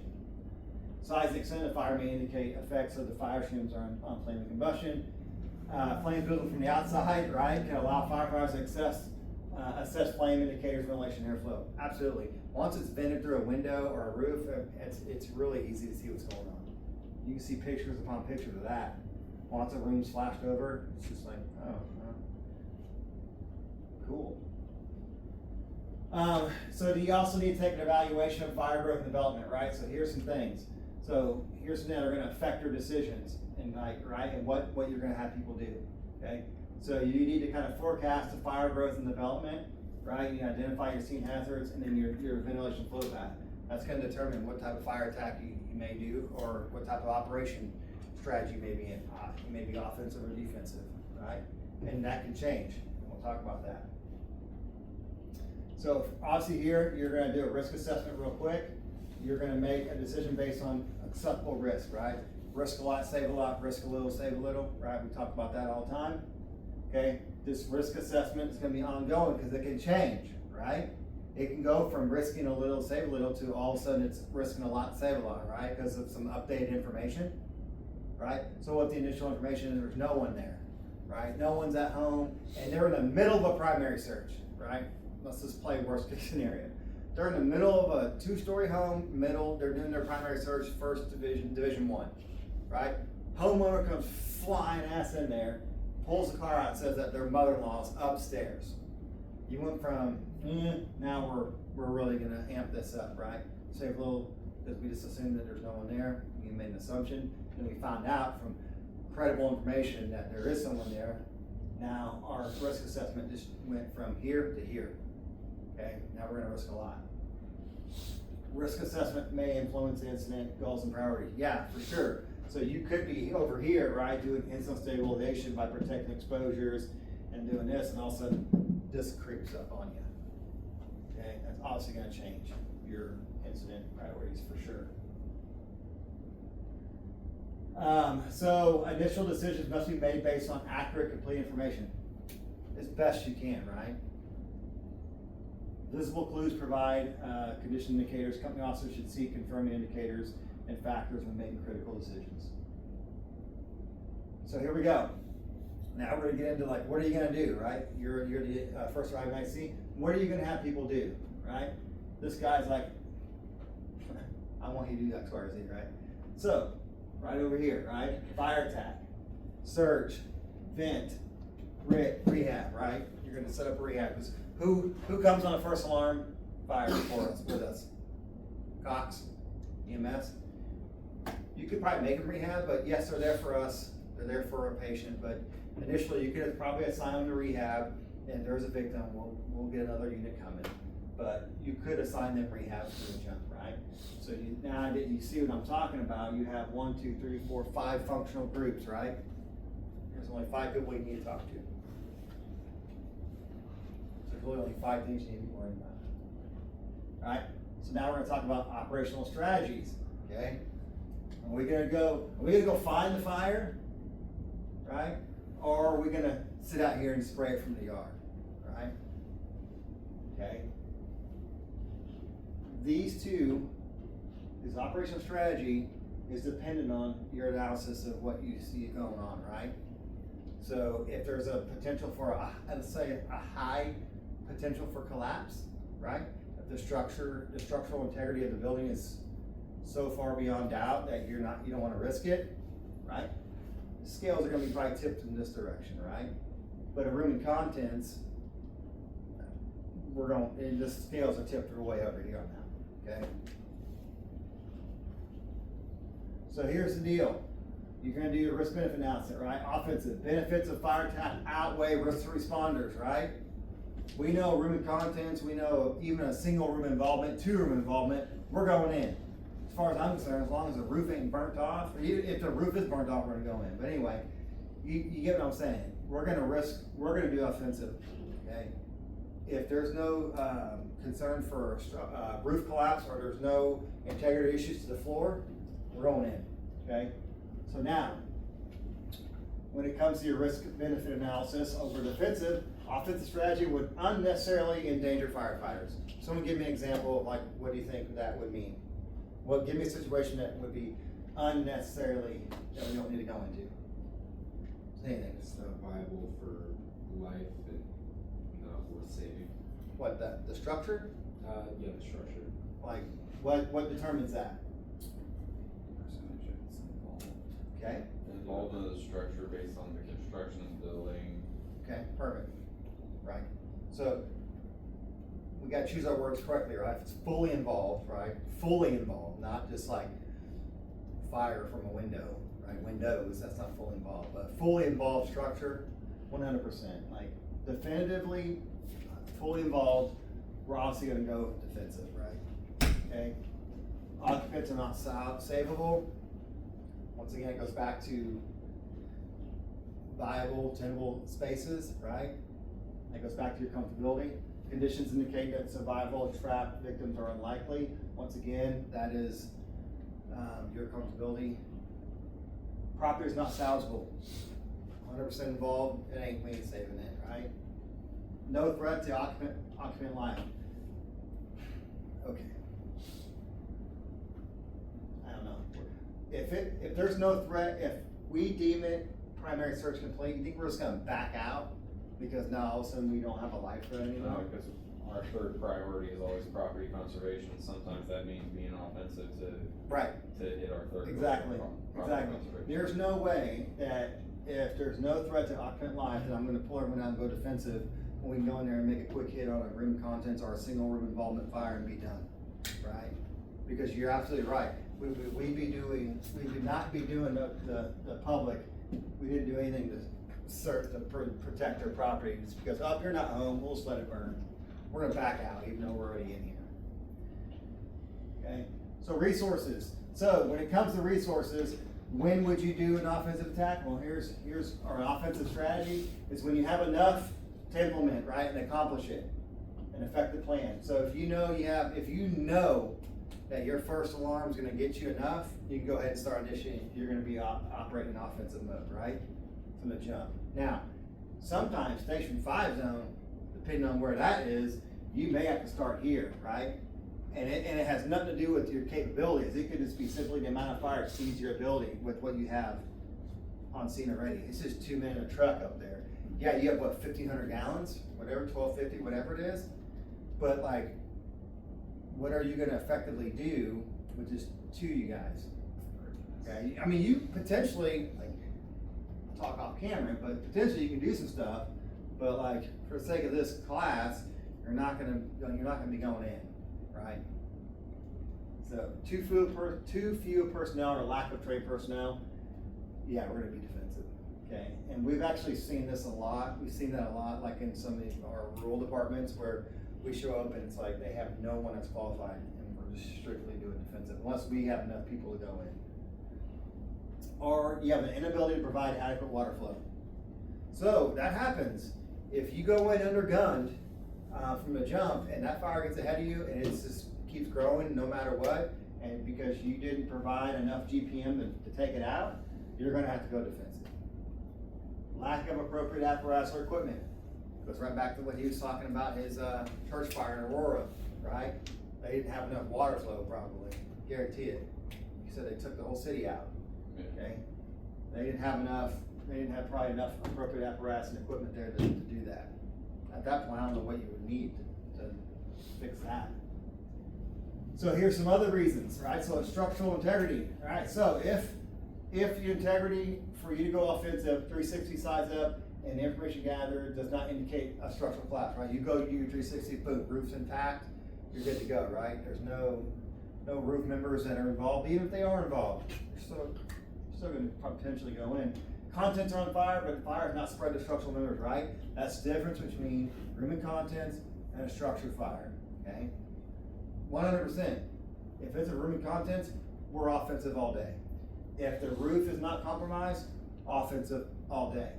Now, when it comes to structural integrity, if the building is in danger of collapse, absolutely we're not going to go in. We're not going to push anyone in the building if we know that it's going to potentially collapse. And if there's indicators of an imminent collapse, we're definitely not sending anyone in. Okay? Structural members are burning and parting the fuel load. Okay. For the class, yes. Okay. Wind conditions. So, wind could be, we actually had a wind-driven fire several years ago. Took out 2 homes. It was pretty crazy. It almost took out a third, but we were able to get it stopped. But if wind conditions, let's say we have like 30, we're talking about like some serious wind conditions here. We're not talking 5 to 10 mile-an-hour winds. I'm thinking 30, some big winds, right? Attack can come from the upwind side, okay? Wind conditions will not affect demolition tactics. Then we can go in offensive. But if the wind, if we have to go into the wind, right, that's gonna be a bad day because it's gonna be pushing it all right towards us. Wind conditions increase potential development of high temperature flow paths. Now, here's the crazy thing is, what if you can go around, right? Let's say the fire's in the kitchen, and the kitchen's on the trolley side, the wind's blowing from trolley side to opposite side, right? That doesn't necessarily mean we're gonna go defensive, right? Because if we can go to the trolley side and come in and and the wind's blowing it away from us as we go in, we could do that, correct? That's what we're talking about here. If we could attack it from the upwind side and still make it, we're still gonna go offensive. Make sense? So you kind of have to know your wind speed and direction, and then coordinate your attack to that. You never want to be fighting fire into the wind, because it's going to come.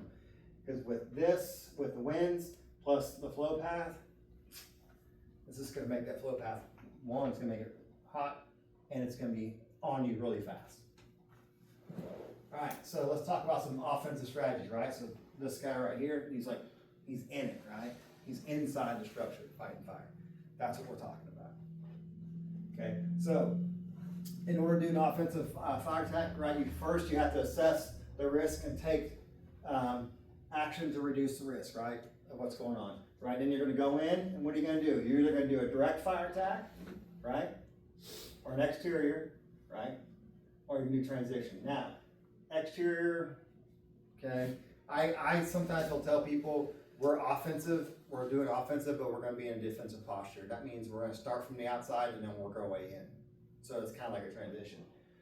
So direct fire attack, don't mistake that with like, what that means is we're actually going to go to the room of the fire and put it out. That doesn't mean we're going to do an indirect or a direct fire attack, right? Those two, that means we're actually going to go to the fire and take care of it. Now, rescue and extinguishment may occur simultaneously, right? We know that. You could do a search and all that without a hose line, okay? You could do a search and fire extinguishment at the same time. Don't forget that, okay? Don't want to leave the fire unchecked. And the rescue may be the primary activity, 100%. If we're doing a rescue, when you guys did that rescue, that was the only thing you guys were doing, right? Mm-hmm. Exactly. And we had a couple folks in the garage fighting fire while you guys were doing your search and you located the victim. Same time. Okay? So, now, defensive. I like this picture. I picked it because it got a couple things going on here. Okay? So, obviously, if it's defensive, no one's entering the IDLH environment, right? That doesn't mean we're not going to fight fire. It just means we're just not going to go in. Okay? It may mean sacrificing a burning building to save adjacent buildings. So, if you look at this one, right, we got potentially exposure line here. Right, and we have this guy with a deck gun in it, right? Now, this is a snapshot, a picture that I picked off the internet. I don't know what's going on there, but I can't tell if this is full of fire or if it's a piece of plywood. I don't know.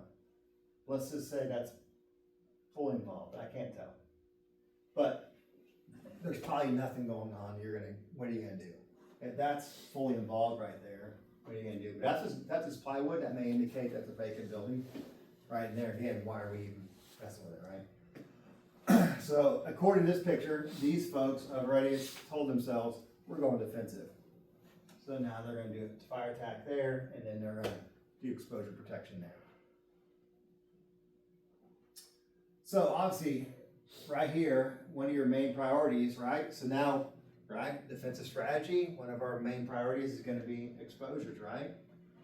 So you wanna protect exposures, and you wanna control the fire spray. Obviously, if this we go off this picture, we've written off that building. Now we just wanna contain it to the building of origin, and that's it.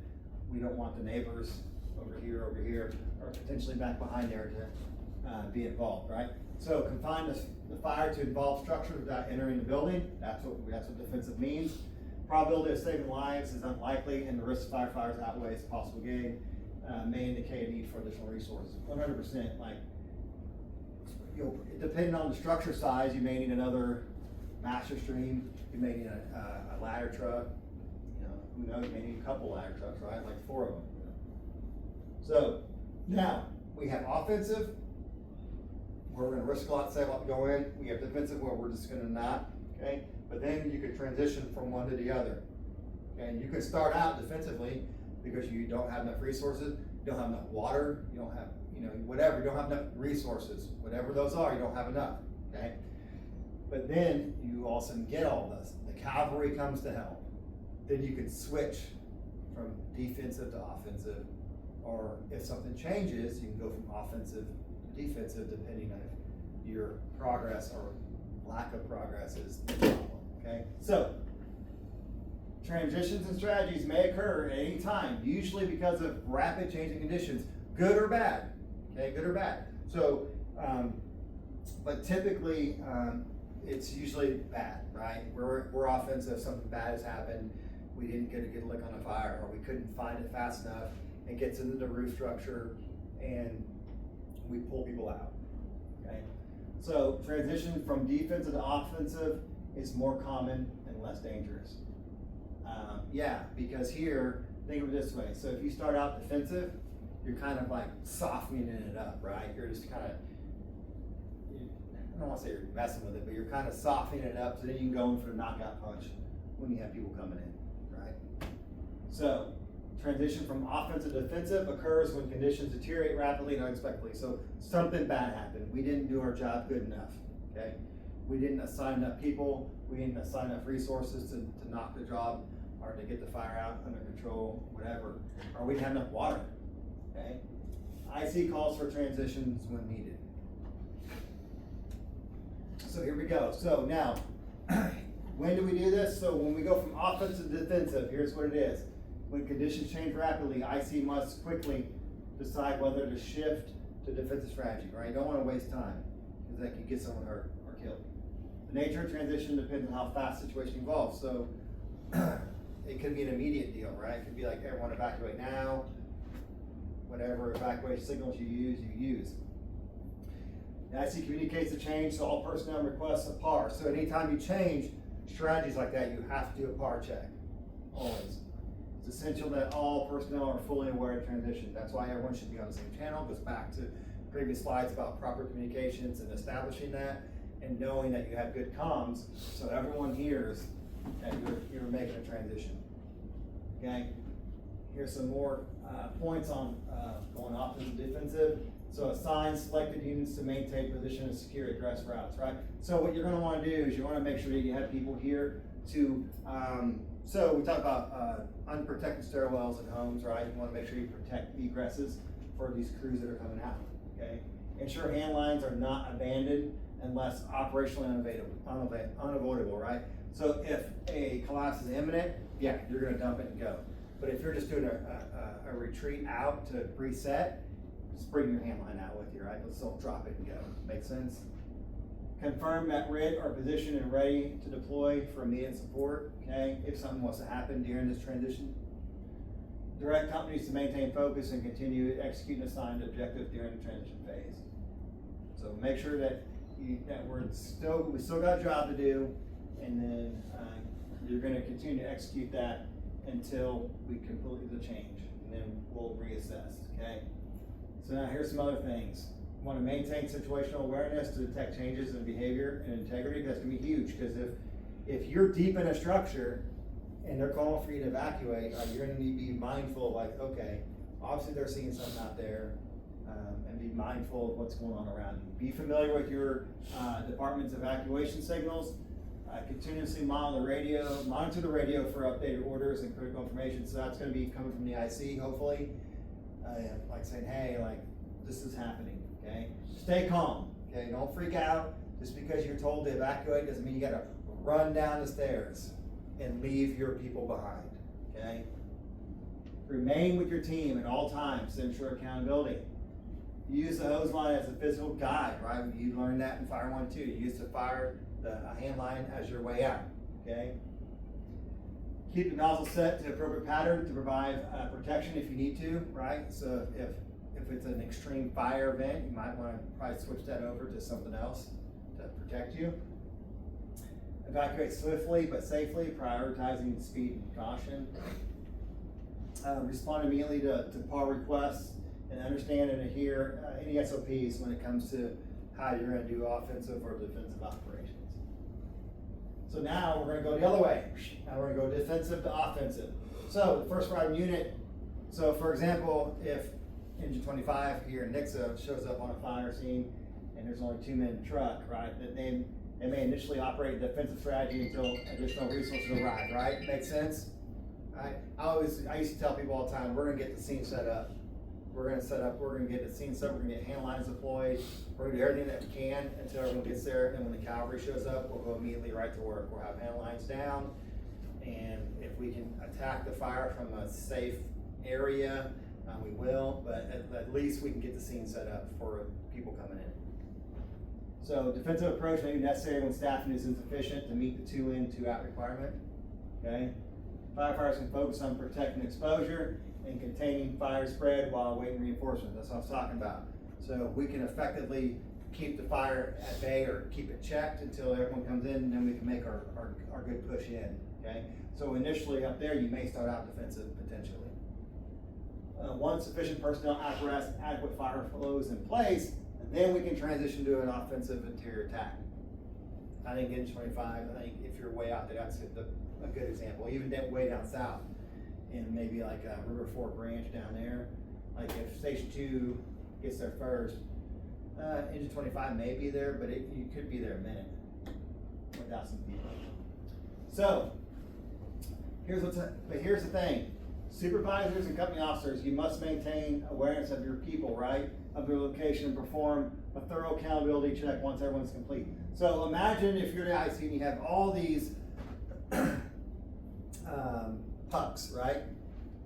Man, wouldn't it be nice if each one of these groups, supervisors, it's like, yep, all my guys are accounted for, and then you can say, fire attack PAR, yep, good, PAR with 3. It makes this a lot easier for you, right? Because then you're not looking at all these names on here, right, and going, man, I got like 40 people to worry about. No, I just have 1 guy. And as long as the supervisor or the company officer is got his people accounted for in fire attack group, vent group, search group, rig group, whatever you got going on, it makes it so much easier for the IC to go, vent group, yep, PAR with 3, PAR with 2, PAR with 4, PAR, whatever. And you just start checking them off. The names are the names. They know they're there. So that's a good thing to be thinking about. Took our names off our coats, so now I know, right? 40 Nameless, suppliers. right? So now, we also need to talk about if we're gonna request additional resources. Hey, you guys are on one. So when do you think? So caution, right? You're gonna request additional resources if there's too few resources to meet the incident objective, right?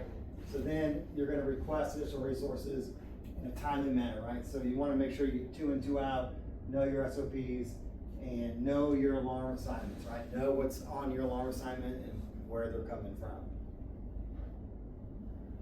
So here's some reports, right? This is like Chicago fire stuff, right? Anyway, so here's some reports you might want to be thinking about. So we obviously have PAR reports, progress reports, Arcan reports, whatever you want to call them. And then obviously if there's any hazards, you want to report those up as well. Oh man. All right, these next few are fast. Okay, so now we've talked about how it's structured, we talked about all the things you're gonna do, you're gonna assign all these jobs, but then all of a sudden, BC Donham arrives on scene, he's like, I'm taking this thing over, okay? And you're probably like, thank you very much, I appreciate that, okay? So now we're gonna talk about the process of transferring command to the next arriving officer. Okay, so, pretty easy, in my opinion, okay? So, the officer assuming command will communicate by radio or face-to-face, okay? Who's being relieved. And now, he's not gonna be not on scene, he has to be on scene, right? You should never transfer command who's not on scene. He's not gonna be en route to you and take over command. Or at the lake or. Or at the lake, I was gonna say, or at a NASCAR race in Michigan, whatever. Anyway, so, he's coming in, he's gonna relieve you of your duties, he's gonna take over, okay? So here's what's gonna happen. Command's gonna be transferred. And then he's gonna assign you. Alright, he's gonna reassign you. He's either gonna make you a group coordinating interior attack potentially, or maybe somewhere else. Or you're gonna lead a group performing other tasks. Or you may work as a member under a different supervisor, right? Like what we did with Ortiz. So you may be plopped in with someone else because you're now on your own, right? Because you were IC. Your other folks are, he's dedicated to the driver. Ortiz is already attached to the fire tech group. He may tell you, hey, go work with, fire tech group or whatever, right? He's gonna reassign you. On a bigger incident, he may assign you to ops if it's a massive deal, okay? So, but just know that you're gonna transfer command, he's gonna reassign you to do something, okay? So here's how it works. So the IC must ensure that the new IC is qualified and willing, right? He's obviously gonna be qualified and willing as a battalion. He's gonna got you, okay? Command can be transferred face to face or over the radio, but only to someone who's on scene, okay?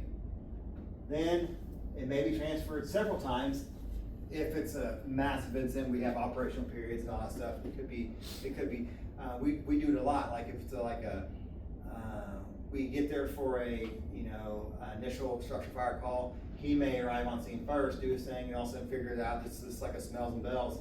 He goes, I'm gonna go back to service, I'm gonna transfer command to Captain Stillwell, so in 22 will have command, right? So it can be transferred multiple times, okay, depending on how big it is. So smooth, efficient transfer contributes bringing the incident to a timely, successful conclusion. The outgoing commander must clearly and fully communicate the situation. That's when you gotta give them like, this is what I've done, this is where I'm at, this is where your command board is gonna come into effect. I've already signed an attack group, a main group, search group, I've already signed all these folks. This is the progress they're making, this is who's there, this is where we're at, okay? And then the initial IC can be reassigned, and then you go away. And then the change of command, this is important, must be announced, right?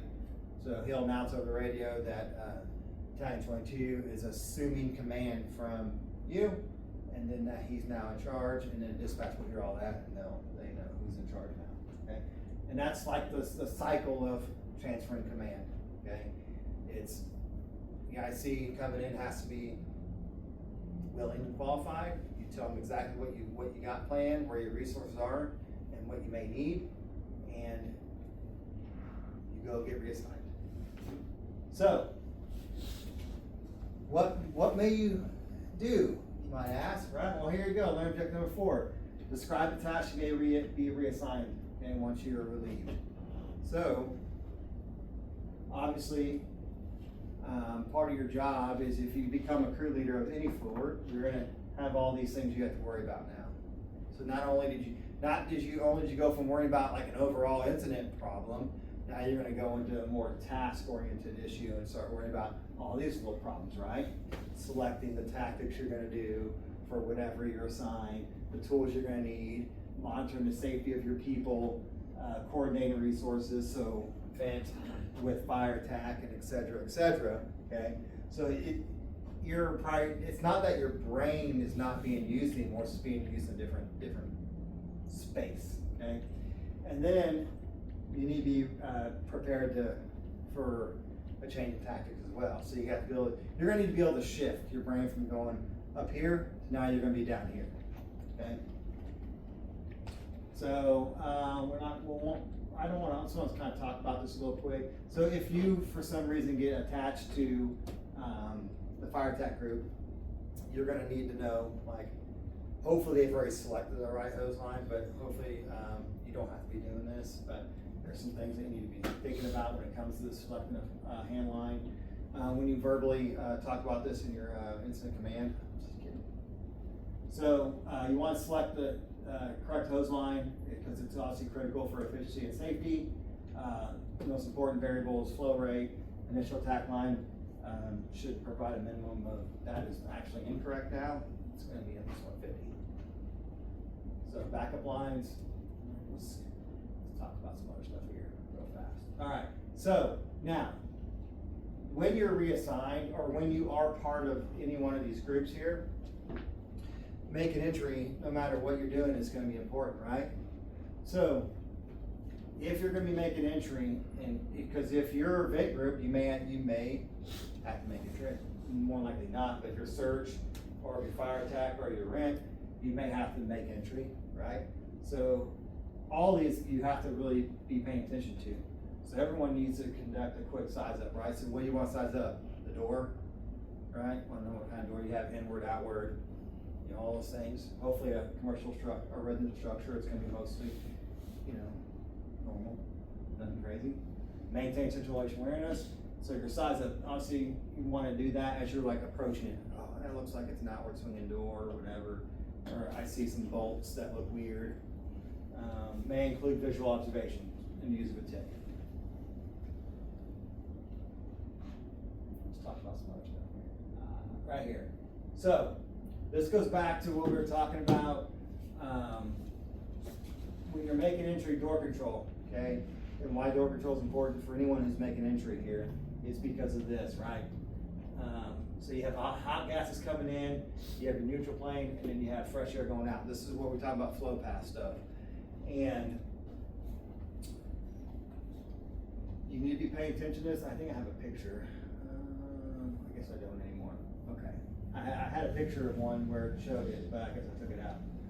So it's important that you identify what's going on so you know, okay? Because you don't want to keep this door open, because if this starts dropping down and this air gets in there, you're causing all sorts of problems.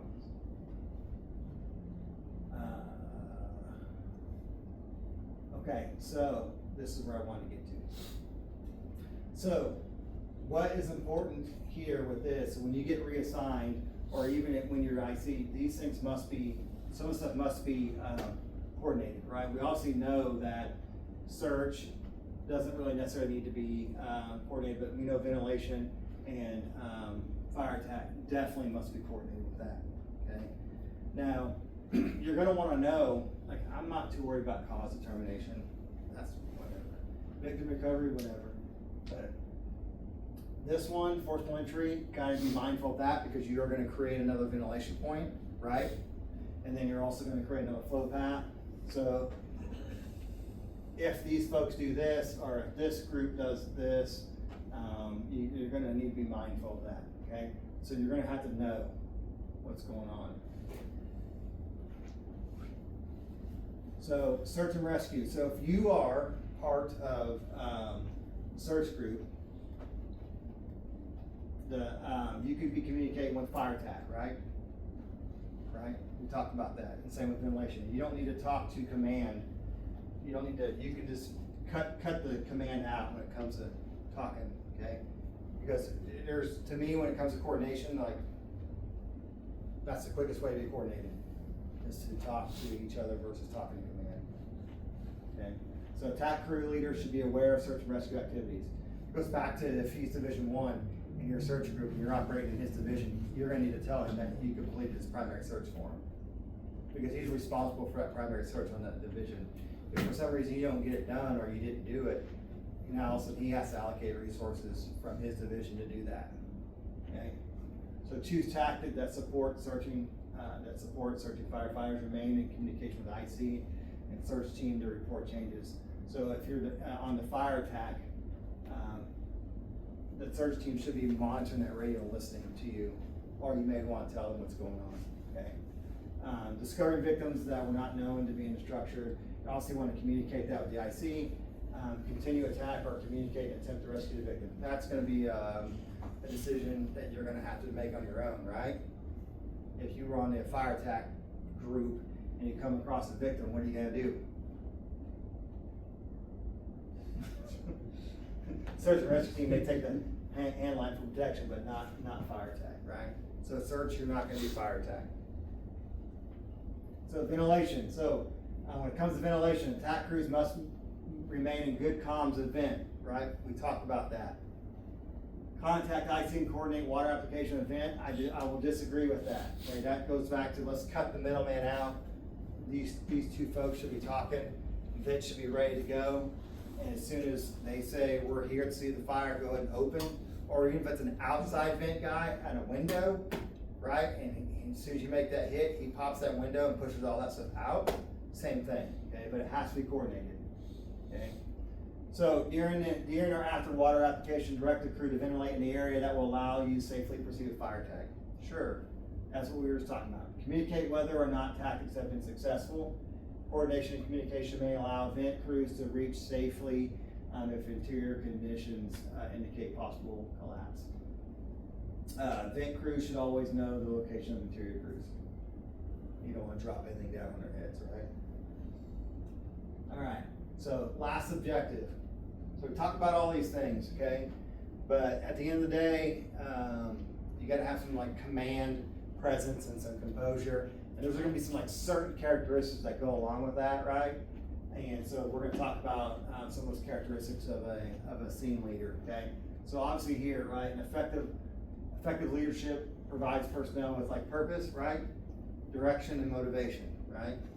So those are the things that you're gonna want. You don't want someone who's like super excited, just like amped up, because we're here for a purpose. They're gonna need some direction. And if you're flustered and losing your crap, you're gonna have no motivation or no direction. And also motivation comes from like, I don't say you gotta give them an attaboy, but if you give them a good report that they're doing a good job, keep going, they're gonna wanna keep going, right? So here's some other characteristics, right? So they need to have the ability to supervise, right?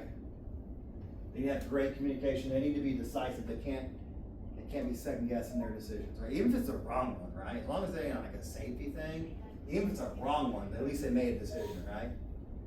As long as it doesn't put anyone in harm, they're gonna make a decision, they're gonna go with it. You gotta be smart, right? You gotta have some intelligence, you gotta kind of know what they're doing a little bit, right? This is important, self-assurance, like they shouldn't be relying on anyone like out externally to like give them the assurance that they're doing a good job. Like they need to be like composed and command presence, right? They may be scared as all get out, right? But be self-assured that you're doing the right thing. And if you can portray that to the guys, they will too as well. So initiative, well, that goes without saying, right? You're gonna have some initiative. Sense of priority, huge, right? Goes back to here, sense of priority, right? Life safety. So if there's super nonchalant about, oh, there's someone in there, yeah, whatever, we'll get to it when we get to it. No, you got a sense of priority, and and this is on the line, like we gotta get going, right? So they're gonna have a little sense of priority when it comes to that. Interpersonal skills, yeah, they gotta be able to talk to people. Can't be dictators all the time, right? They gotta empower their people, okay? Empower them to, and what I mean by that is stay out of their way. Stay out of their way, right? Let them do their job. Don't micromanage the scene. You don't need to do that, okay? You empower them, train them, and let them do their job, okay? Preparedness. They need to be prepared, And then that will also make, you guys prepared as well. And that goes right back to this. Preparedness equals empowerment, right? And then proactiveness. They have to be kind of thinking ahead. And we need to have proactive thinking versus reactive thinking. It seems like the fire service does a lot of reactive thinking. Okay? Obviously here's some more. Demonstrate good leadership when communicating, when command the scene, right? And leading the crew. So respect and operate within your defined scope of authority. That goes without saying. Don't be acting outside of your scope. Adhere to all your SOPs.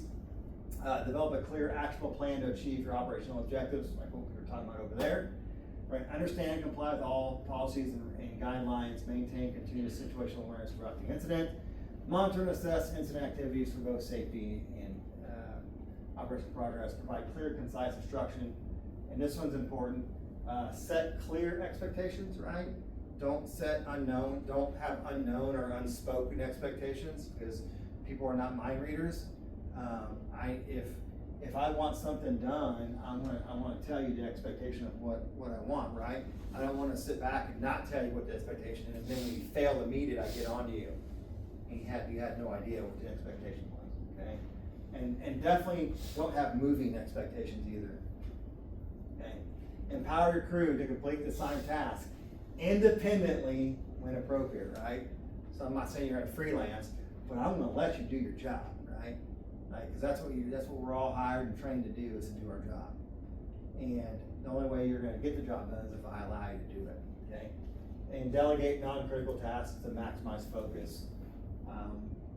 If I need to be a good IC, I can delegate this non-critical stuff to someone else, so I can focus on keeping everyone safe on the scene and operating efficiently.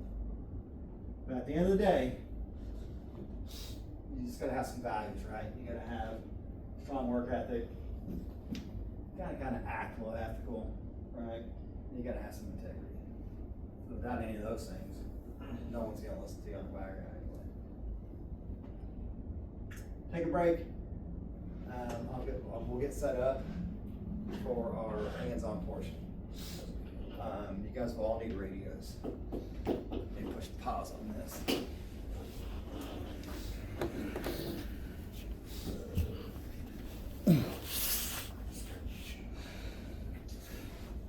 So it'll take about 15 minutes.